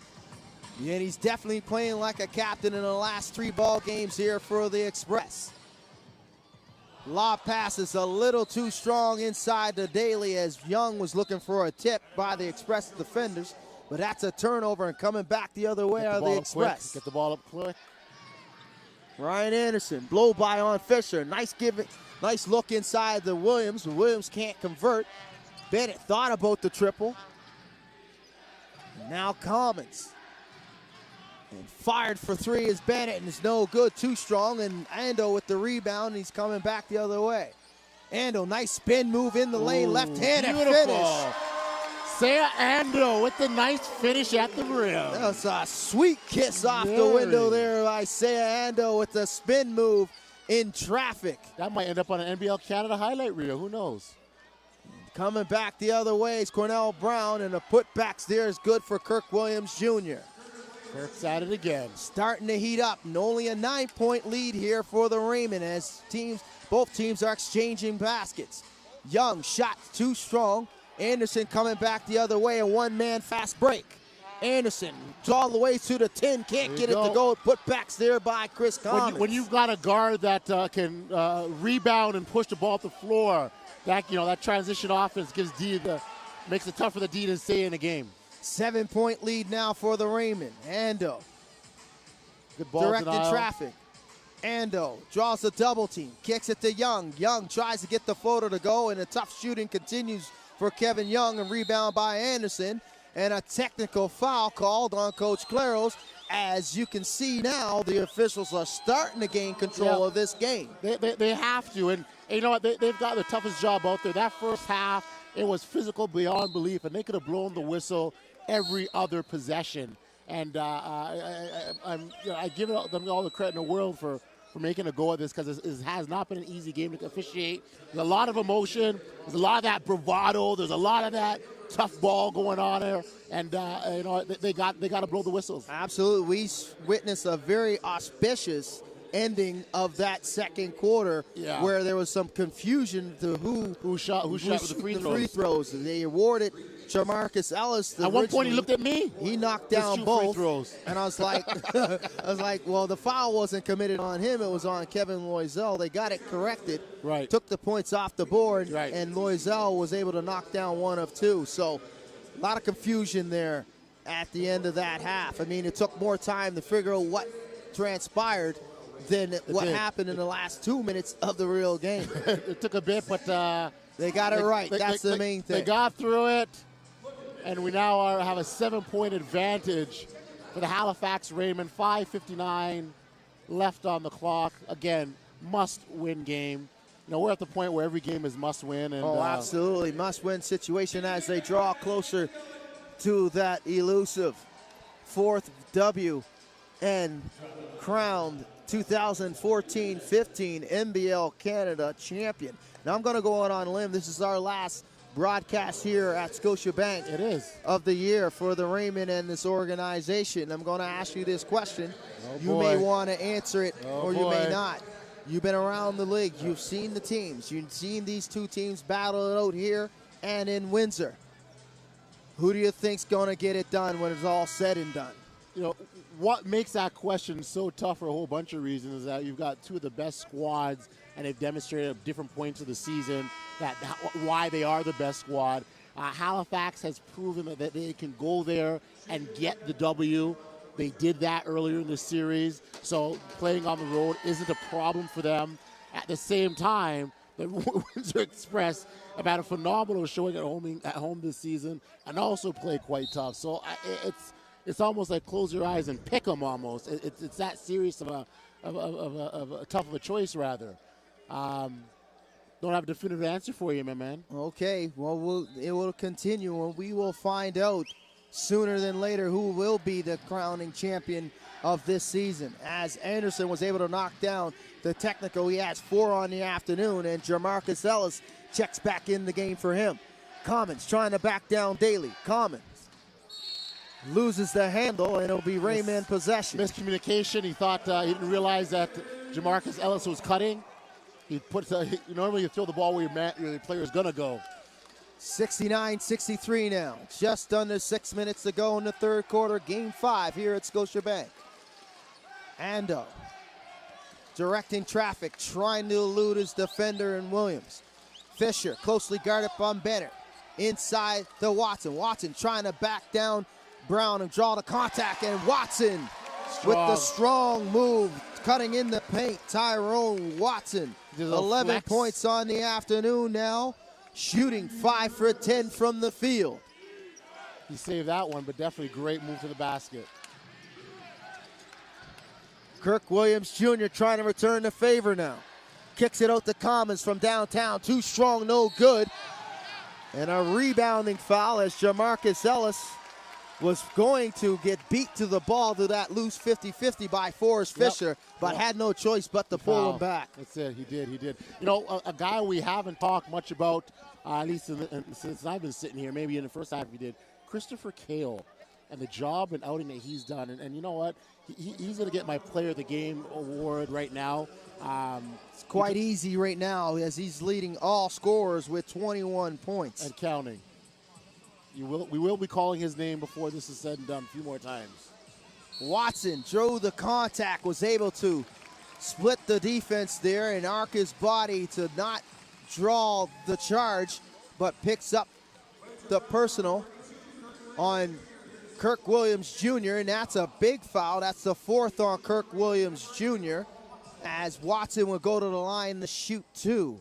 You got to love the way Tyrone Watson invites that contact, absorbs it, and still gets the shot off. Watson 1 for 2 from the charity stripe this afternoon. Makes the first.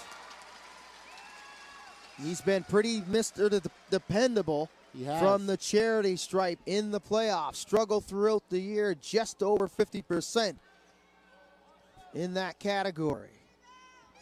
Makes the second. Watson does, and Watson's got 13 on the afternoon. Raymond leads 73-63, 10-point lead, 4:38 in the third. Bennett. Ball's knocked away, picked up by Ellis. Ellis crossing over Daly, drives left, draws the double team, shots no good, rebound by Fisher. That was a tough shot attempt there. Halifax's defense stood tall and firm. KO can't get the drive to go off the window. Rebound by Kirk Williams Jr. as the Express were able to dodge a bullet there, and Raymond had numbers.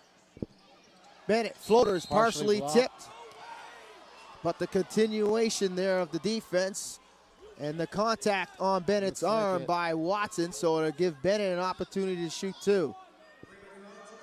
The shot was affected. Was it because of foul or tip? It's hard to tell from here, but the rest made the call. Now, once again, our vantage point's a good vantage point, but not the best as we're in the front row, second row. Hashtag blame Mavs Gillis. Can't see over him. Hashtag blame local cable. I got nothing but love for local cable, man. As Bennett knocks down the free throws. You're going to get us kicked off of this, man. You know that? Makes 1 of 2, Bennett, from the line. For the record, that's Vince Williams, capital V-I-N-C-E. Williams. Yeah. You can look up my Twitter, Vince William CTV. Oh, that's right. That's right.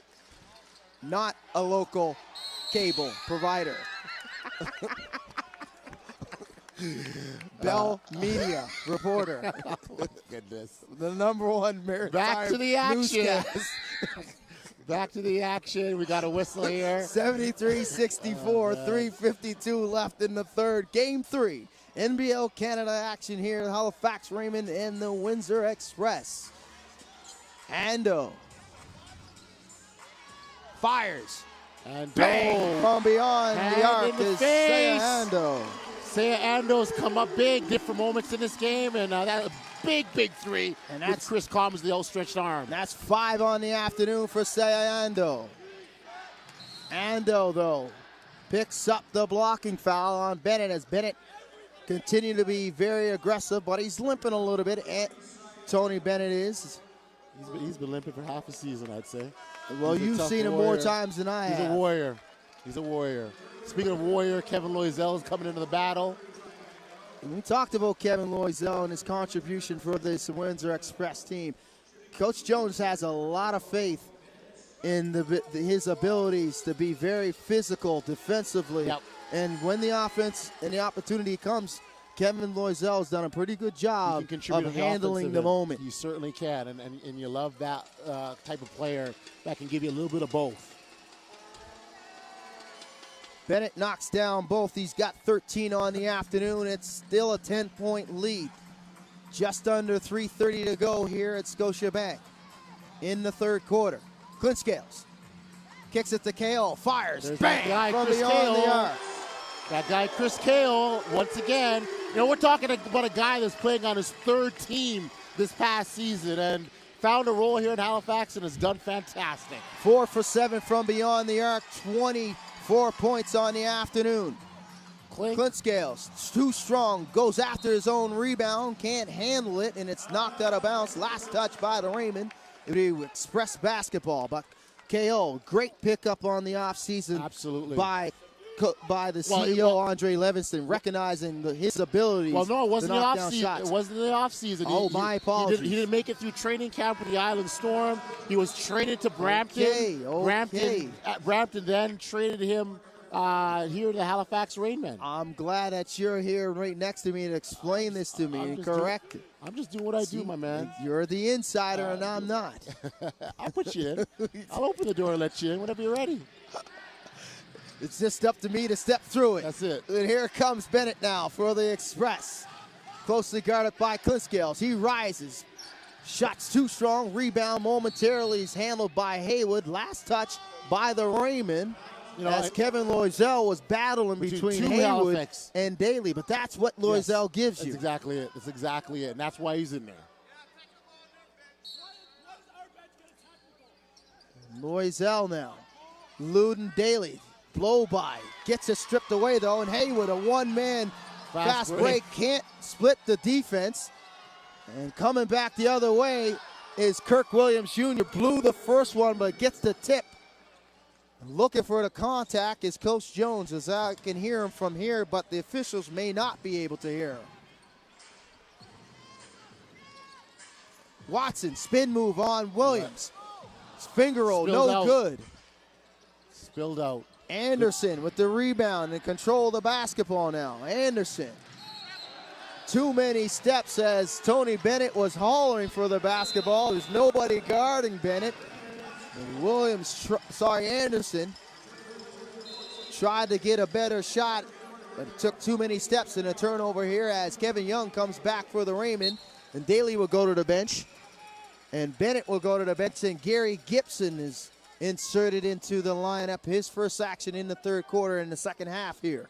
You got to like the way Halifax has responded to the Windsor run in this third quarter.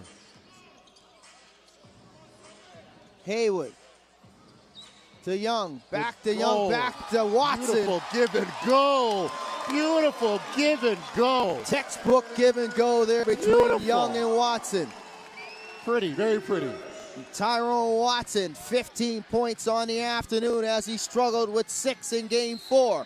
And Watson steps up in the lane and takes the charge there, taking one for the team, excuse me, as Cornell Brown was able to blow by his defender, but ran right into a brick wall in Tyrone Watson. 81-68, 1:17 left in the third. Raymond continue to lead. The Windsor Express have not led in this game. Clint Scales. Closely guarded by Gibson. To Young. Young trying to take Loisel off the dribble. Does. That's what he needed. Crossover, Loisel just couldn't stay in front of Young. Clint wants some noise. Clint Scales beckoning to the crowd for some noise. Kevin Young, great move to get the and one. Great individual move right by Kevin Loisel. And he is hyped. And he's jacked and he's pumped. And that's what the Raymond faithful have been accustomed to all season long, but haven't had the luxury in the last 3 games here at Scotiabank. Kevin Young's usual offensive performance.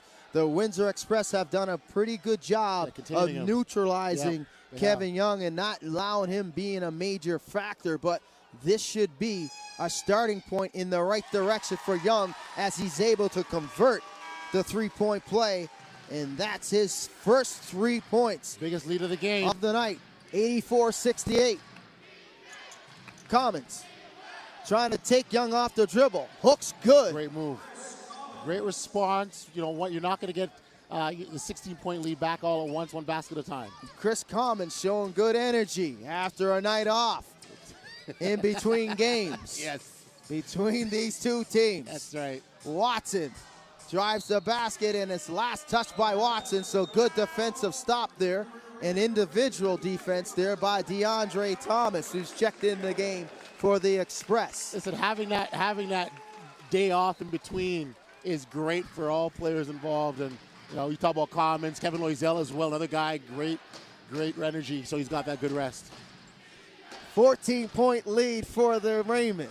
DeAndre Thomas ran into the good defense there by Tyrone Watson. Watson giving up a lot of physical attributes between him and DeAndre Thomas. He is. He's holding his ground. Watson, 6'5", 230 pounds from New Mexico State. DeAndre Thomas, 6'8", 300 pounds from Robert Morris College. Gibson and Watson's there again defensively. Watson has been the man so thus far. This has been a great quarter for him and Kevin Young in the later stages of the third quarter. A one-man defensive shutdown. That he is. And anger and tempers are flaring on the Windsor Express bench as looks like water has been tossed onto the court, and it looks like Kevin Loisel was got a little upset, and Loisel was taking the blame and said it was him as he slammed the water bottle, and water went in onto the court there as Coach Jones. Nothing to add. That's weird, or it's not really. Well, I'm trying to read his lips because he is the basketball whisperer in a good way. You got to give him respect, though. Coach of the Year, champion, Bill Jones. I love Bill Jones, man. I wish I was calling games for the Express because he's a good guy. He's a good guy. There's no dull moment. Yeah, no. He's kind of like the Popovich of this league. He does well, and his halftime messaging is always great. How is his halftime interviews? Are they kind of like Pop's? No, he'll talk to you. Pop will shut you down. He's gonna whisper you. He's gonna whisper in your ear. He's gonna let you know. DeAndre Thomas can't handle that lob there by Commons, but it's last touch by the Raymond. Again, and there'll be 4 seconds left on the shot clock here, and 14.4 on the game clock in the third. Express down by 14, 84-70. Here in the third quarter, Game 5 of the NBL Canada Championship. Tyrone Watson is giving DeAndre Thomas a hard time down low, and I don't know if I would have said that prior to seeing it for myself. Well, we talked about it, 6'5", 230 pounds. He's given up 70 pounds and 3 inches. And you couldn't tell. Yeah, it's DeAndre Thomas, 6'8", and a very physical presence inside that painted area. Refs doing what they can to keep these guys in line. But DeAndre is very quick for a big fella. Great footwork. Fantastic footwork. As we're trying to straighten things out here on the shot and score clock as it got reset back to 15.4 and 5 on the shot.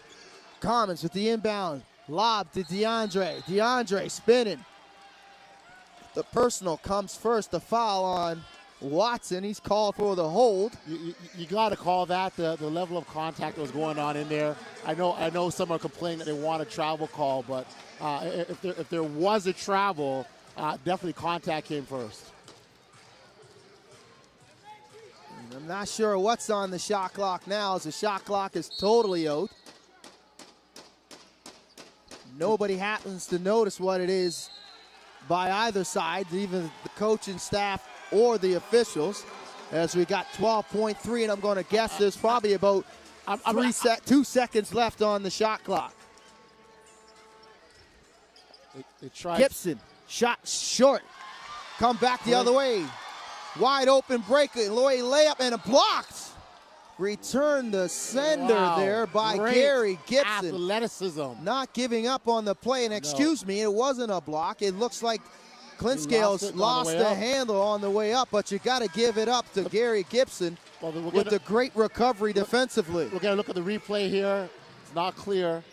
Shots no good from beyond the arc by the Express, and a last-second heave after the buzzer by Watson. Wow. So after 3, the Raymond lead 84-70 in Game 5 here at Scotiabank. A pivotal Game 5. Very pivotal. And I'm impressed with the fact that, again, the Halifax Rainmen have maintained the lead. You're going to get that run. This basketball is a game of runs, as you know, Vince. And the Halifax Rainmen withstood the run by Windsor, and they've got a 14-point lead going into the fourth quarter, and from the home crowds that are jacked and excited, and I think they're in good standing. We'll see how this finishes off. It looked like there for a moment that the Express were able to get this one under double digits, and basically the same deficit that they went into the locker room, they still remains after 12 minutes here in the third quarter, so it should be a very interesting fourth quarter. Speaking of interesting, this Jell-O pudding pop or pudding contest, this looks interesting. Why didn't they call us, man? It's the NBL Canada. Why did they call us? There's a lot of in-game games that are basically thought up by the imagination, by the game ops. Is this something that you would probably see in Windsor? In between quarters? They do well in Windsor, but I would dominate this competition. That little girl's doing well, but yeah, I would dominate. I'm blaming it on the partner of the guy because he's not too enthusiastic in doing his job. The other dude on the other end's not taking it seriously, man. Come on now. Eating pudding is a very serious job here.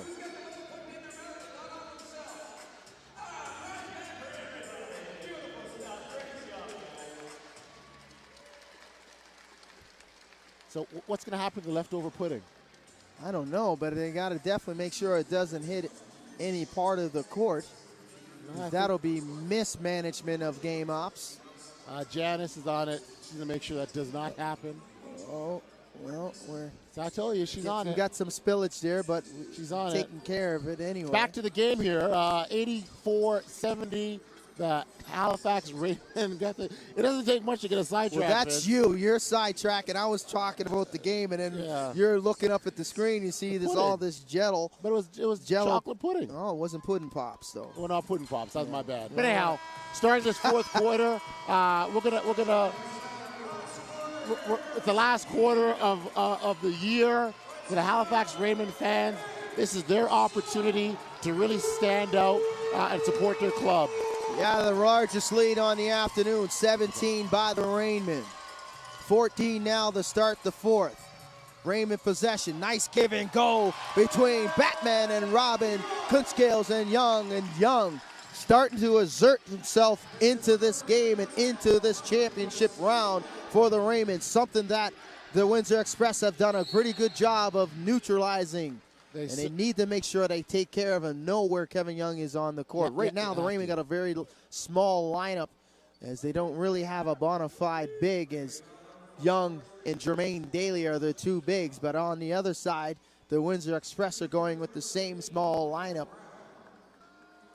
where Kurt Williams is playing the center Jr. position. would be the center. Well, we'll see how if there is such thing. Not in this game, I'll tell you that. Not in this game, I'll tell you that.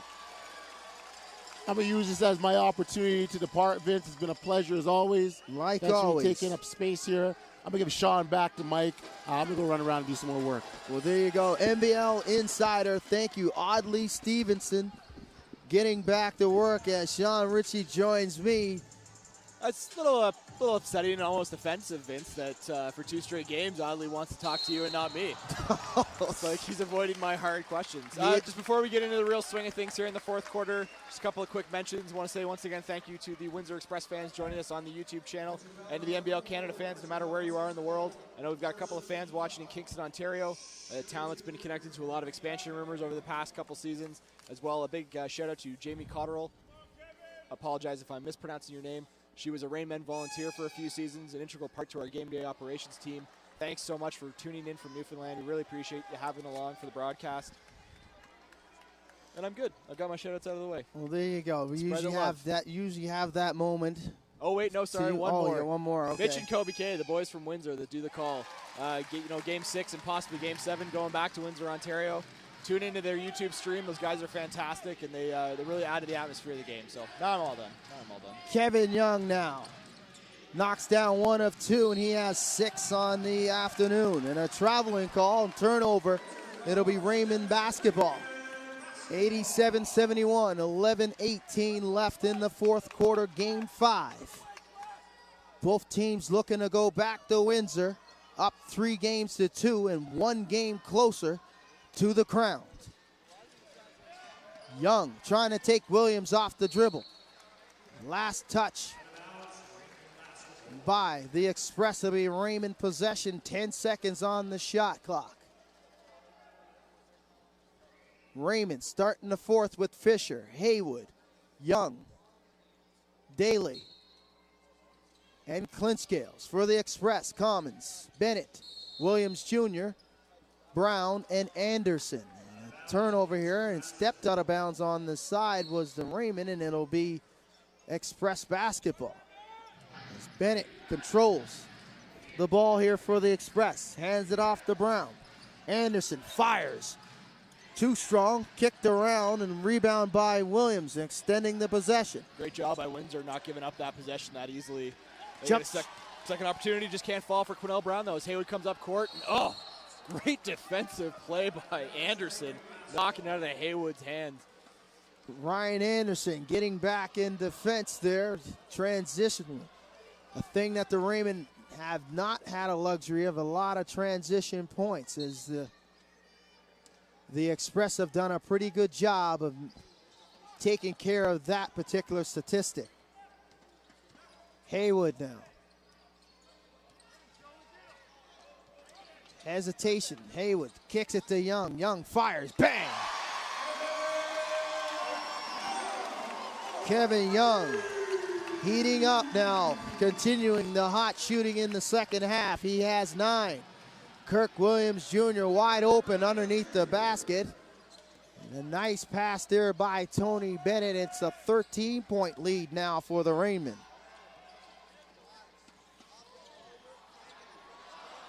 Shots no good there by the Raymond.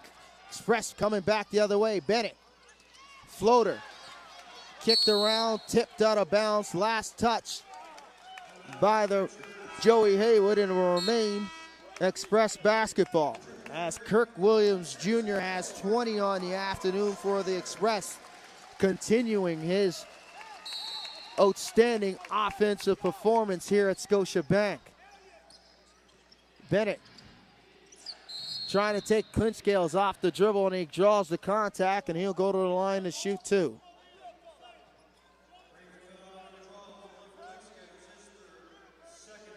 Clinchgales' third personal, second team foul for the Raymond. Tony Bennett. And so, Vince, the free throw line, obviously been a big point of pride for the Windsor Express the first couple of games. They're struggling a bit tonight, this afternoon, only going 28 for 41 right now, at about 70% success rate from the line. Look at the Halifax Rainmen, shooting 82%. In a big Game 3 victory, they were above 80% from the free throw line. So. Absolutely. Bennett, 7 for 9 from the charity stripe. Make that 8 for 10. As he has 14 on the afternoon. Kirk Williams Jr. went to the free throw line 23 times himself in Game 4, which is amazing, knocking down 17 of his 36 points. And Kirk Williams Jr. having another great night this evening for the Windsor Express. He's got 20 points on the board. He's also pulled down 5 rebounds for the team and an assist and a steal in there as well. So he's having a good complete game. And a nice blow by and finish by Tony Bennett. He's able to split the defense.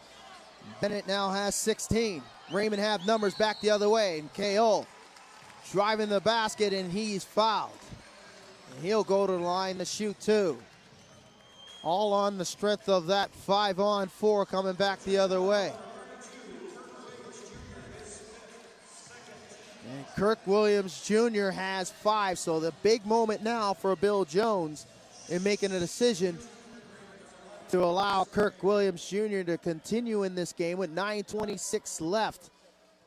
He has to make that decision. Does he sit him down for a couple of minutes and try to buy some time and go to his bench, maybe insert Kevin Loisel or DeAndre Thomas? He's probably thinking he really can't afford to at this moment right now. No, I don't think so. The Windsor Express bench players haven't really been producing the way that you would expect them to in the championship series, especially here in Game 5. Loisel leading players off the bench for the Windsor Express right now with 9 points.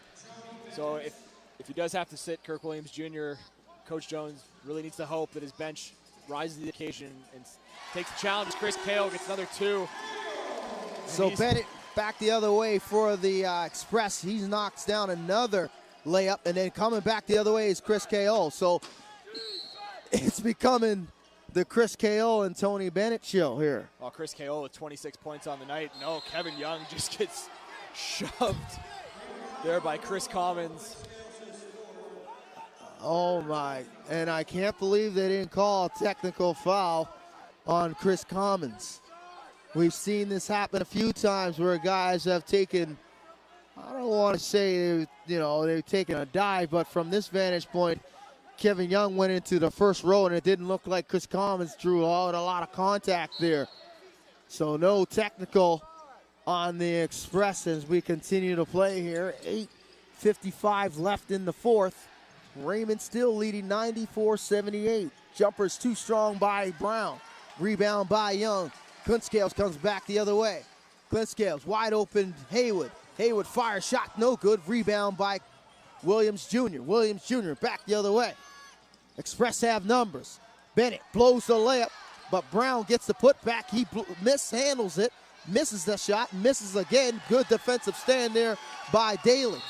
Raymond back with numbers. Halifax Rainmen really dodged a bullet on that end. Kevin Young goes up for the offensive rebound, jumped a little bit too early, misses that. Go down the other way for the Windsor Express, and he just couldn't get a handle on it. So very lucky that Quinnell Brown couldn't put that away. Yeah, Quinnell Brown just didn't get the handle on that wide open look. And the timeout on the floor, you can see in the replay there as Haywood was fouled. Raymond had numbers coming back the other way as they dodged the bullet defensively on the other end. And Vince, I don't know if you and Audley Stevenson talked about it in the third quarter, but Eric Cruikshank of the St. John Millrats joining us here today at Scotiabank Center, taking into Game 5 action. As the fans of the NBL Canada and Raymond fans know, Cruikshank's a big part of the team in the early years. He played the first season with the team in the NBL Canada, took them to the finals, came within that one game of becoming champions, and his number 20 still hangs from the rafters here in the Scotiabank Center. So it's always great to have Eric Cruikshank and really any member of the league kind of come in here and take in the games. So thank you to him and his family for joining us. Yeah, Eric Cruikshank was once a cornerstone for this Raymond franchise in its early beginnings. Since its existence, Cruikshank has been part of basketball in the Atlantic region in Canada. Coming from Los Angeles, it's Cruikshank. As I was told, a high school basketball phenom. You know, he's doing great with the St. John Millrats. I know they're very happy to have him as part of that organization.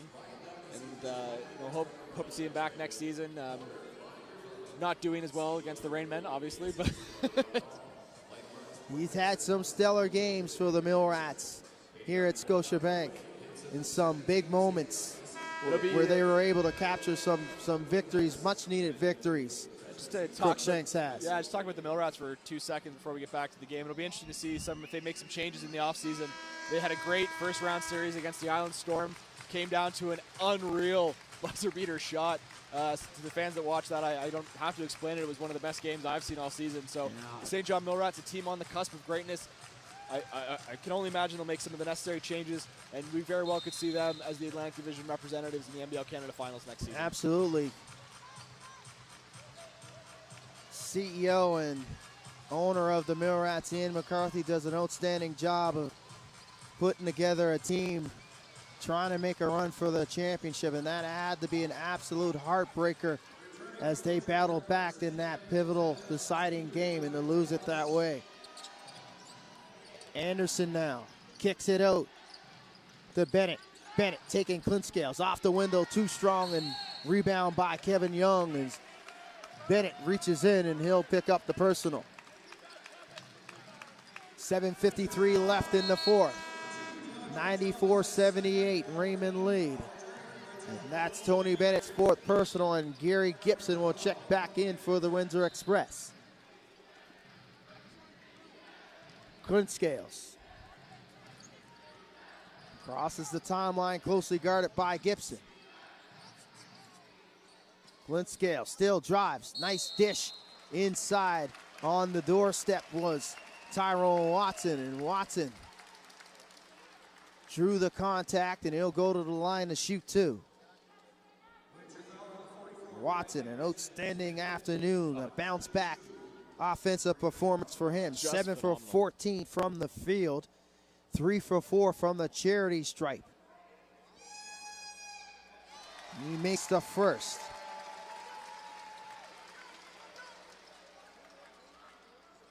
Yeah, no other player on the floor right now is having as complete of a game as Tyrone Watson. You know, for both teams, 18 points right now, 11 rebounds, 5 assists, 3 steals, and a block shot. This has been a big night for Hamilton's finest. Puts the lead back up to 18, 96-78, the biggest lead of the afternoon for the Raymond. Loisel now trying to take Kevin Young off the dribble, spin move, and he's called for too many steps as he tried to pick up the 5th personal on Kevin Young.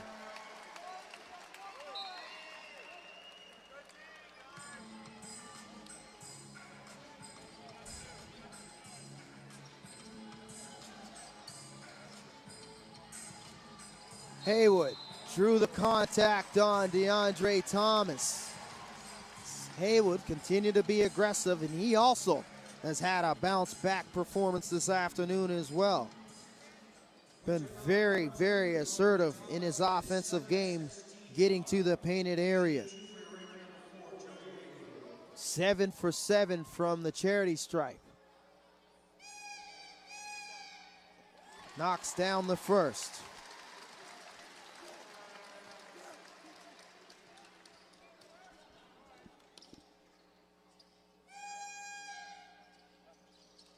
And he remains 100%. He has 11 on the afternoon. 9 for 9 is Haywood. 10-point lead, the biggest bulge in the afternoon for the Raymond. Clintscales with the steal. Young in the open floor. Young, finger roll, no good. Rebound by Brown. Anderson coming back the other way. Tipped away by Clintscales. 2-on-2 for Haywood. Haywood, teardrops good. Great decision there by Joey Haywood as it was 2-on-2. Him and Chris K.O. and the Express defenders. 22-point lead now for the Raymond. As DeAndre Thomas getting position on Tyrone Watson, and Watson had no choice but to bear hug the big fella in the painted area there. And speaking of big fellas, Liam McMorrow checking back into the game. Seen a small amount of minutes from him, obviously the foul trouble in the first quarter. He'll be taking out Tyrone Watson, who gets a great reception from the fans. They know the hard work that he's put in here tonight to help their team have this big 22-100-78 lead right now with 6:38 remaining in the fourth quarter, game 5. Watson with 19 points on the afternoon. Liam McMurrow with limited action. Just under 6 minutes played 1 for 1 from the field with 2 points and 5 personals. Rebounds corralled by KO as DeAndre Thomas goes 1 for 2 from the charity stripe. Haywood drives, counting, draws the contact, plays through the contact, and converts. Is Haywood. I think Coach Pep should keep Joey Haywood out of the lineup for Game 6 because he's responded in a big way. 15 points on the night for Haywood. He doesn't look like he's done yet. 3 rebounds and 2 steals for Joey tonight. So it's pretty good numbers from a guy who's been slightly inconsistent in this final series. Good scoring line for Joey Haywood. As you mentioned, he's definitely responding to not starting and in a reserve role this afternoon for the Raymond. He converts and continues the hot shooting from the charity stripe. 16 and counting on the afternoon. Gibson kicked it, wide open jumper. Shot's too strong for Anderson. Rebound by Clintscale. Haywood in the open floor, and he is mauled by DeAndre Thomas, and no doubt a flagrant foul. Now, which one is it going to be? Flagrant 1 or flagrant 2? Flagrant 1 is a clear path foul and will give Joey Haywood an opportunity to shoot 2 free throws, and Raymond will remain possession of the basketball, or 2, which is an automatic ejection from the game. Well, that was a pretty obvious foul by DeAndre Thomas. Probably getting very frustrated. His team's in such a hole right now this late in the game, but you could have handled that a little bit better as the big man saunters off on the backcourt, shaking his head, taking in all the heckles from the Halifax fans. There's enough of them here that are giving him the business, as Haywood will go to the line to shoot 2. Joey Haywood misses his first from the line from this evening. And he ends the streak from the free-throw line.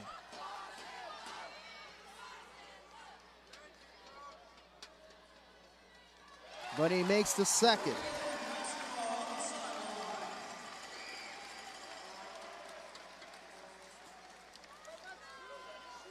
So 6:11 left in the fourth. 104-79 for the Rainmen.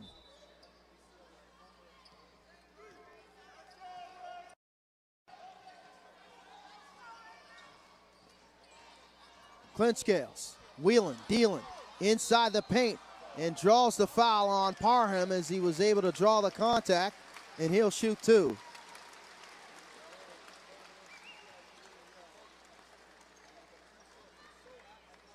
Clintscales doing a good job handling the basketball this afternoon here for the Raymond. Yeah, this afternoon, Cliff Clintscales hasn't got onto the board in terms of points yet. He's looking to change that from the stripe. But he's been doing a lot of little things right for the Rainmen tonight, bringing them up court, setting the plays. He's got 6 assists on the evening, 2 steals. So some decent numbers from Cliff Clintscales. Not as big of an offensive output as I'm sure we would like, but Cliff knows he's got a different role with this team.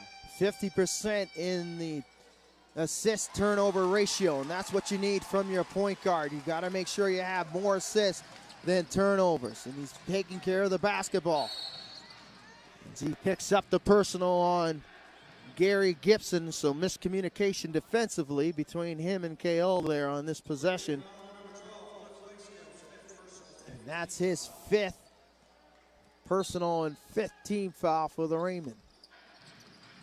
Williams Jr., the Gibson, kicks it out to Ellis. Ellis thought about firing from beyond the arc, but turns it over as Clintscales gets his hand in a passing lane. Young, McMorrow gathers the youth. And a nice exchange between McMorrow and Young. He almost lost his handle on it, but Liam McMorrow was able to convert what appeared to be a near miss into a surefire basket for the Rainmen. As Ellis with the pass to Parham, who wasn't where he needed to be. An errant pass there by Ellis inside to Tim Parham. And Sayando checks in the game for Clintscales as Clintscales gets a good round of applause by the Raymond faithful.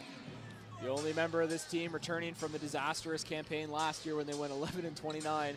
Cliff Clintscales has definitely gone from good to bad with his team, and it would be great for him to cap it off with a championship win. Well, I tell you what, Joey Haywood has definitely gotten the message from Coach Claros, as he has 19 on the afternoon. And coming back the other way is Gary Gibson with a nice left-handed finish. Express with a lot of work to do here. If they were trying to steal this one here and go back to Windsor up 3-2, 110-81 with 4:55 left in the fourth. A huge mountain to climb for the Express.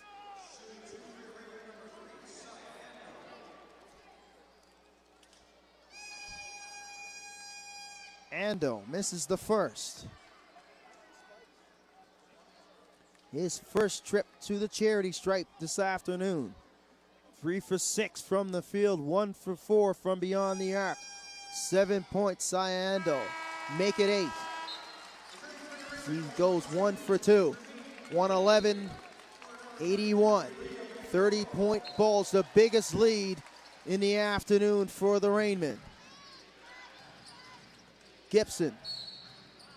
And he is pushed by Daly.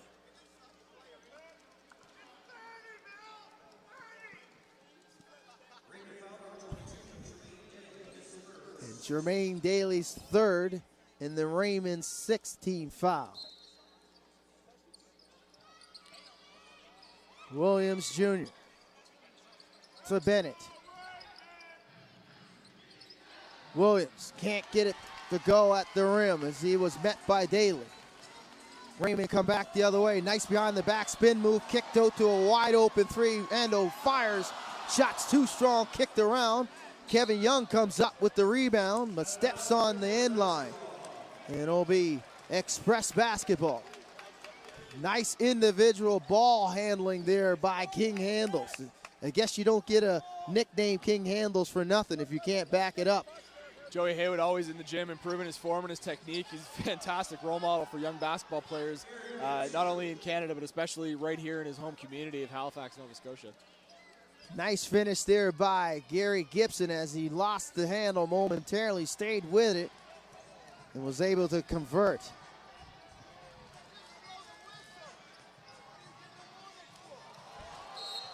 And a tie-up underneath the basket here between Daly and Parham. Possession arrow in favor of the Windsor Express. So they get a stop here, but it might be a little too late with 4 minutes left. Raymond up huge, 28-point deficit for the Express. But this is the NBL, and you're about to tell us what. No, you know, tonight I'm going to say, originally it was a bit of a hill to climb, but now it's become a mountain. Halifax in the second half really running away with it, and Kevin Young, big block there on Tim Parham. Chris Kale comes down the other end, nets two, and it's just been that type of game. PJ Foster, Cliff Clinkscales on the sideline, getting Scotiabank faithful pumped up. This is the last home game of the year for the Halifax Rainmen, and what a way to send the fans home. And make that 30 on the afternoon for Chris Kale. Raymond with the luxury of a huge lead here in Game 5. But as I look around, another storyline is starting to develop, Sean, going into Game 6. As I'm looking down at the bench of the Raymond, and we haven't seen Nigel Spikes since the first quarter, and it looks like he's getting attended to. And it looks like he sustained some sort of either back or neck injury as the medical staff are applying ice. Dagger-like three from Kevin Young. And Kevin Young knocks down the triple. Well, let's talk about Nigel Spikes for a minute. Game 4, towards the end, we saw him go down pretty hard in the fourth quarter. We didn't have a good vantage point on that. I saw some footage from a fan's mobile phone afterwards. Looked like he took a nasty elbow to the face, so he's sitting out as a precautionary measure here tonight in Game 5. Hope to see him back in the lineup for Game 6 in Windsor on Tuesday night. Nigel Spikes has been such a great addition late in the season for this Halifax. A huge part of the reserves for Coach Claros is Nigel Spikes. His ability to defend and alter shots with his rim protection is huge defensively. And offensively, he gives a spark, being able to finish at the rim emphatically as well. So he's going to be needed in Game 6 if they're looking to close that one out up in Windsor on the road. So Windsor now shooting 2 from the line. Gibson misses the first. Halifax a substantial 116-83 lead with 2:39 left.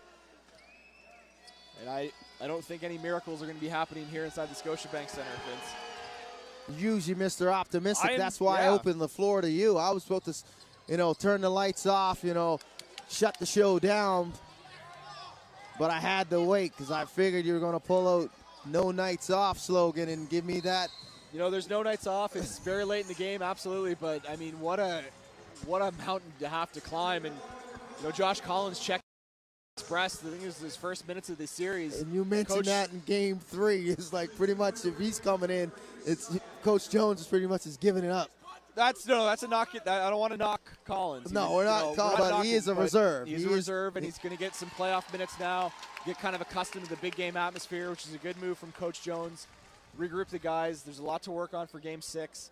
When you look at the game tape, you look at the stats, the big thing, turnovers. The Windsor Express, it killed them 23 tonight. Yeah. You can't make those mistakes. Well, they've been playing with fire in the last 3 games here. Close to 20 turnovers in the last ball game with 17. Can't turn the ball over on the road, and you got to be able to defend and knock down free throws if you're going to steal games. A thing that they did pretty well in the other 2 categories in Game 4 when they were able to defeat the Raymond 109-105. Kevin Young rejuvenated here in the second half. Will it carry over into Game 6 is the question. On the road in the tough confines in Windsor. Center is a difficult place to win. During the regular season, Windsor Express only dropped 1 home game. They win ball games at home. That's impressive. So we talk about that mountain. The Raymond are in for a huge mountain to climb as they're able to try to steal 1 of 2 Absolutely. to take this championship. But they've done it before. They won Game 2 to start this series, so it's not something that they can't do. They know in the back of their minds that they can win there. So, a lot of positives for Halifax right now. They can't rest on their laurels because we remember a big 30-point win in Game 3.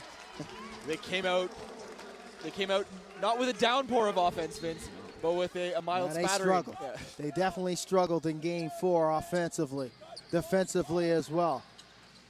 A lot of misassignments there in Game 4. McQueen tries his hand at the goal there, and he's rejected by Kevin Young as he met him at the rim. Foster handling the rock now. Foster gets the screen, loses the handle. Jamarcus Ellis, though, with Gibson on the dead run. Gives it to Parham, and Foster had no choice but to fall Parham. And Parham will go to the line to shoot 2.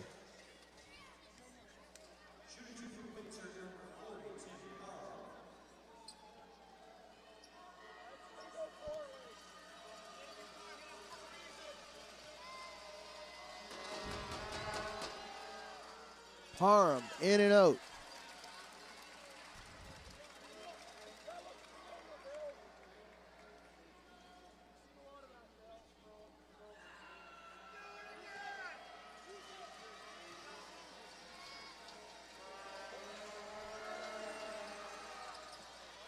Tim Parham going 0 for 2 from the line.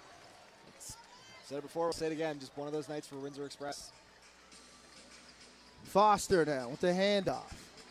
Fires from beyond the arc. Too strong. Putback's no good for Dalen. Rebound by Ellis. Ellis fires. Good. Nice jump shot there by Jamarcus Ellis. Little too late here for the Power this afternoon.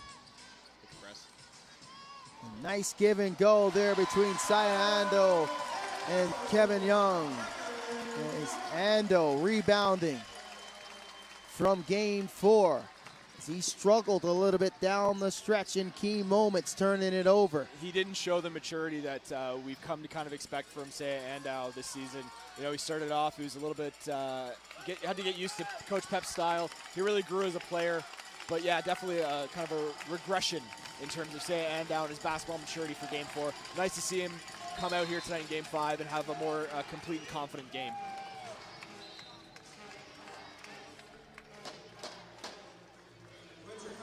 So 32.1 seconds left here in Game 5.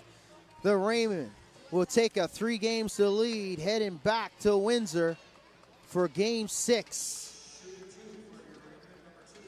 1 game closer to the 2014-15 NBL Canada Championship. Foster knocks down the first.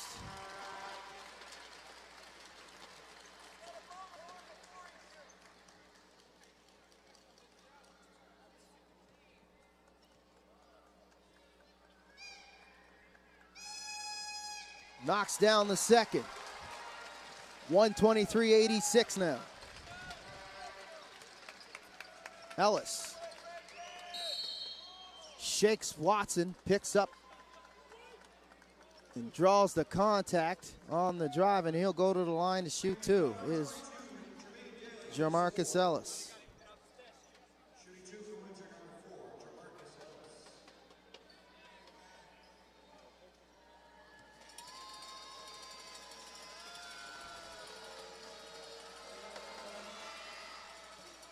So once again, for the Windsor Express, though, we see the bulk of the offense done tonight just by a select group of players.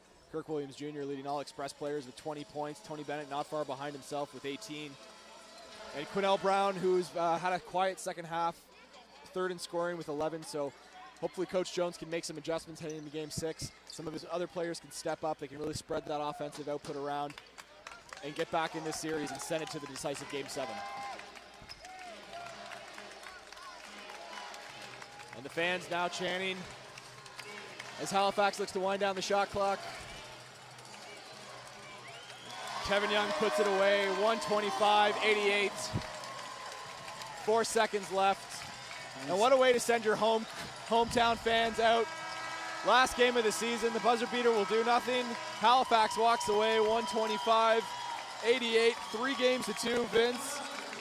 Coach Jones is not happy with the officiating here at Scotiabank as he's continuing to give it the business to the officials, the on-court officials here at the end of the game. But like you said, the result, the Raymond go on, 125-91. And just Vince, before we sign off real quick, Shout out. This is my last game calling for the Halifax Rainmen and for the NBL Canada. I'll be moving out to Calgary this summer. So I'll be a fan watching from along on the YouTube streams from now on. I want to say thank you very much, my friend, letting me join you late in the season and into the playoffs, calling the action. It's been a pleasure, and the privilege was all mine. Absolutely. And hopefully we can do this at some point down the road, maybe when that Calgary franchise gets underway. Oh, there you go, expansion. Looking for expansion here. So that is the final here, the final game. 2014-15 season NBL Canada action. We'll go to the floor now and hear some closing remarks from the CEO, Andre Levinston.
CEO and owner, Andre Levinson. So that's the final there, Sean.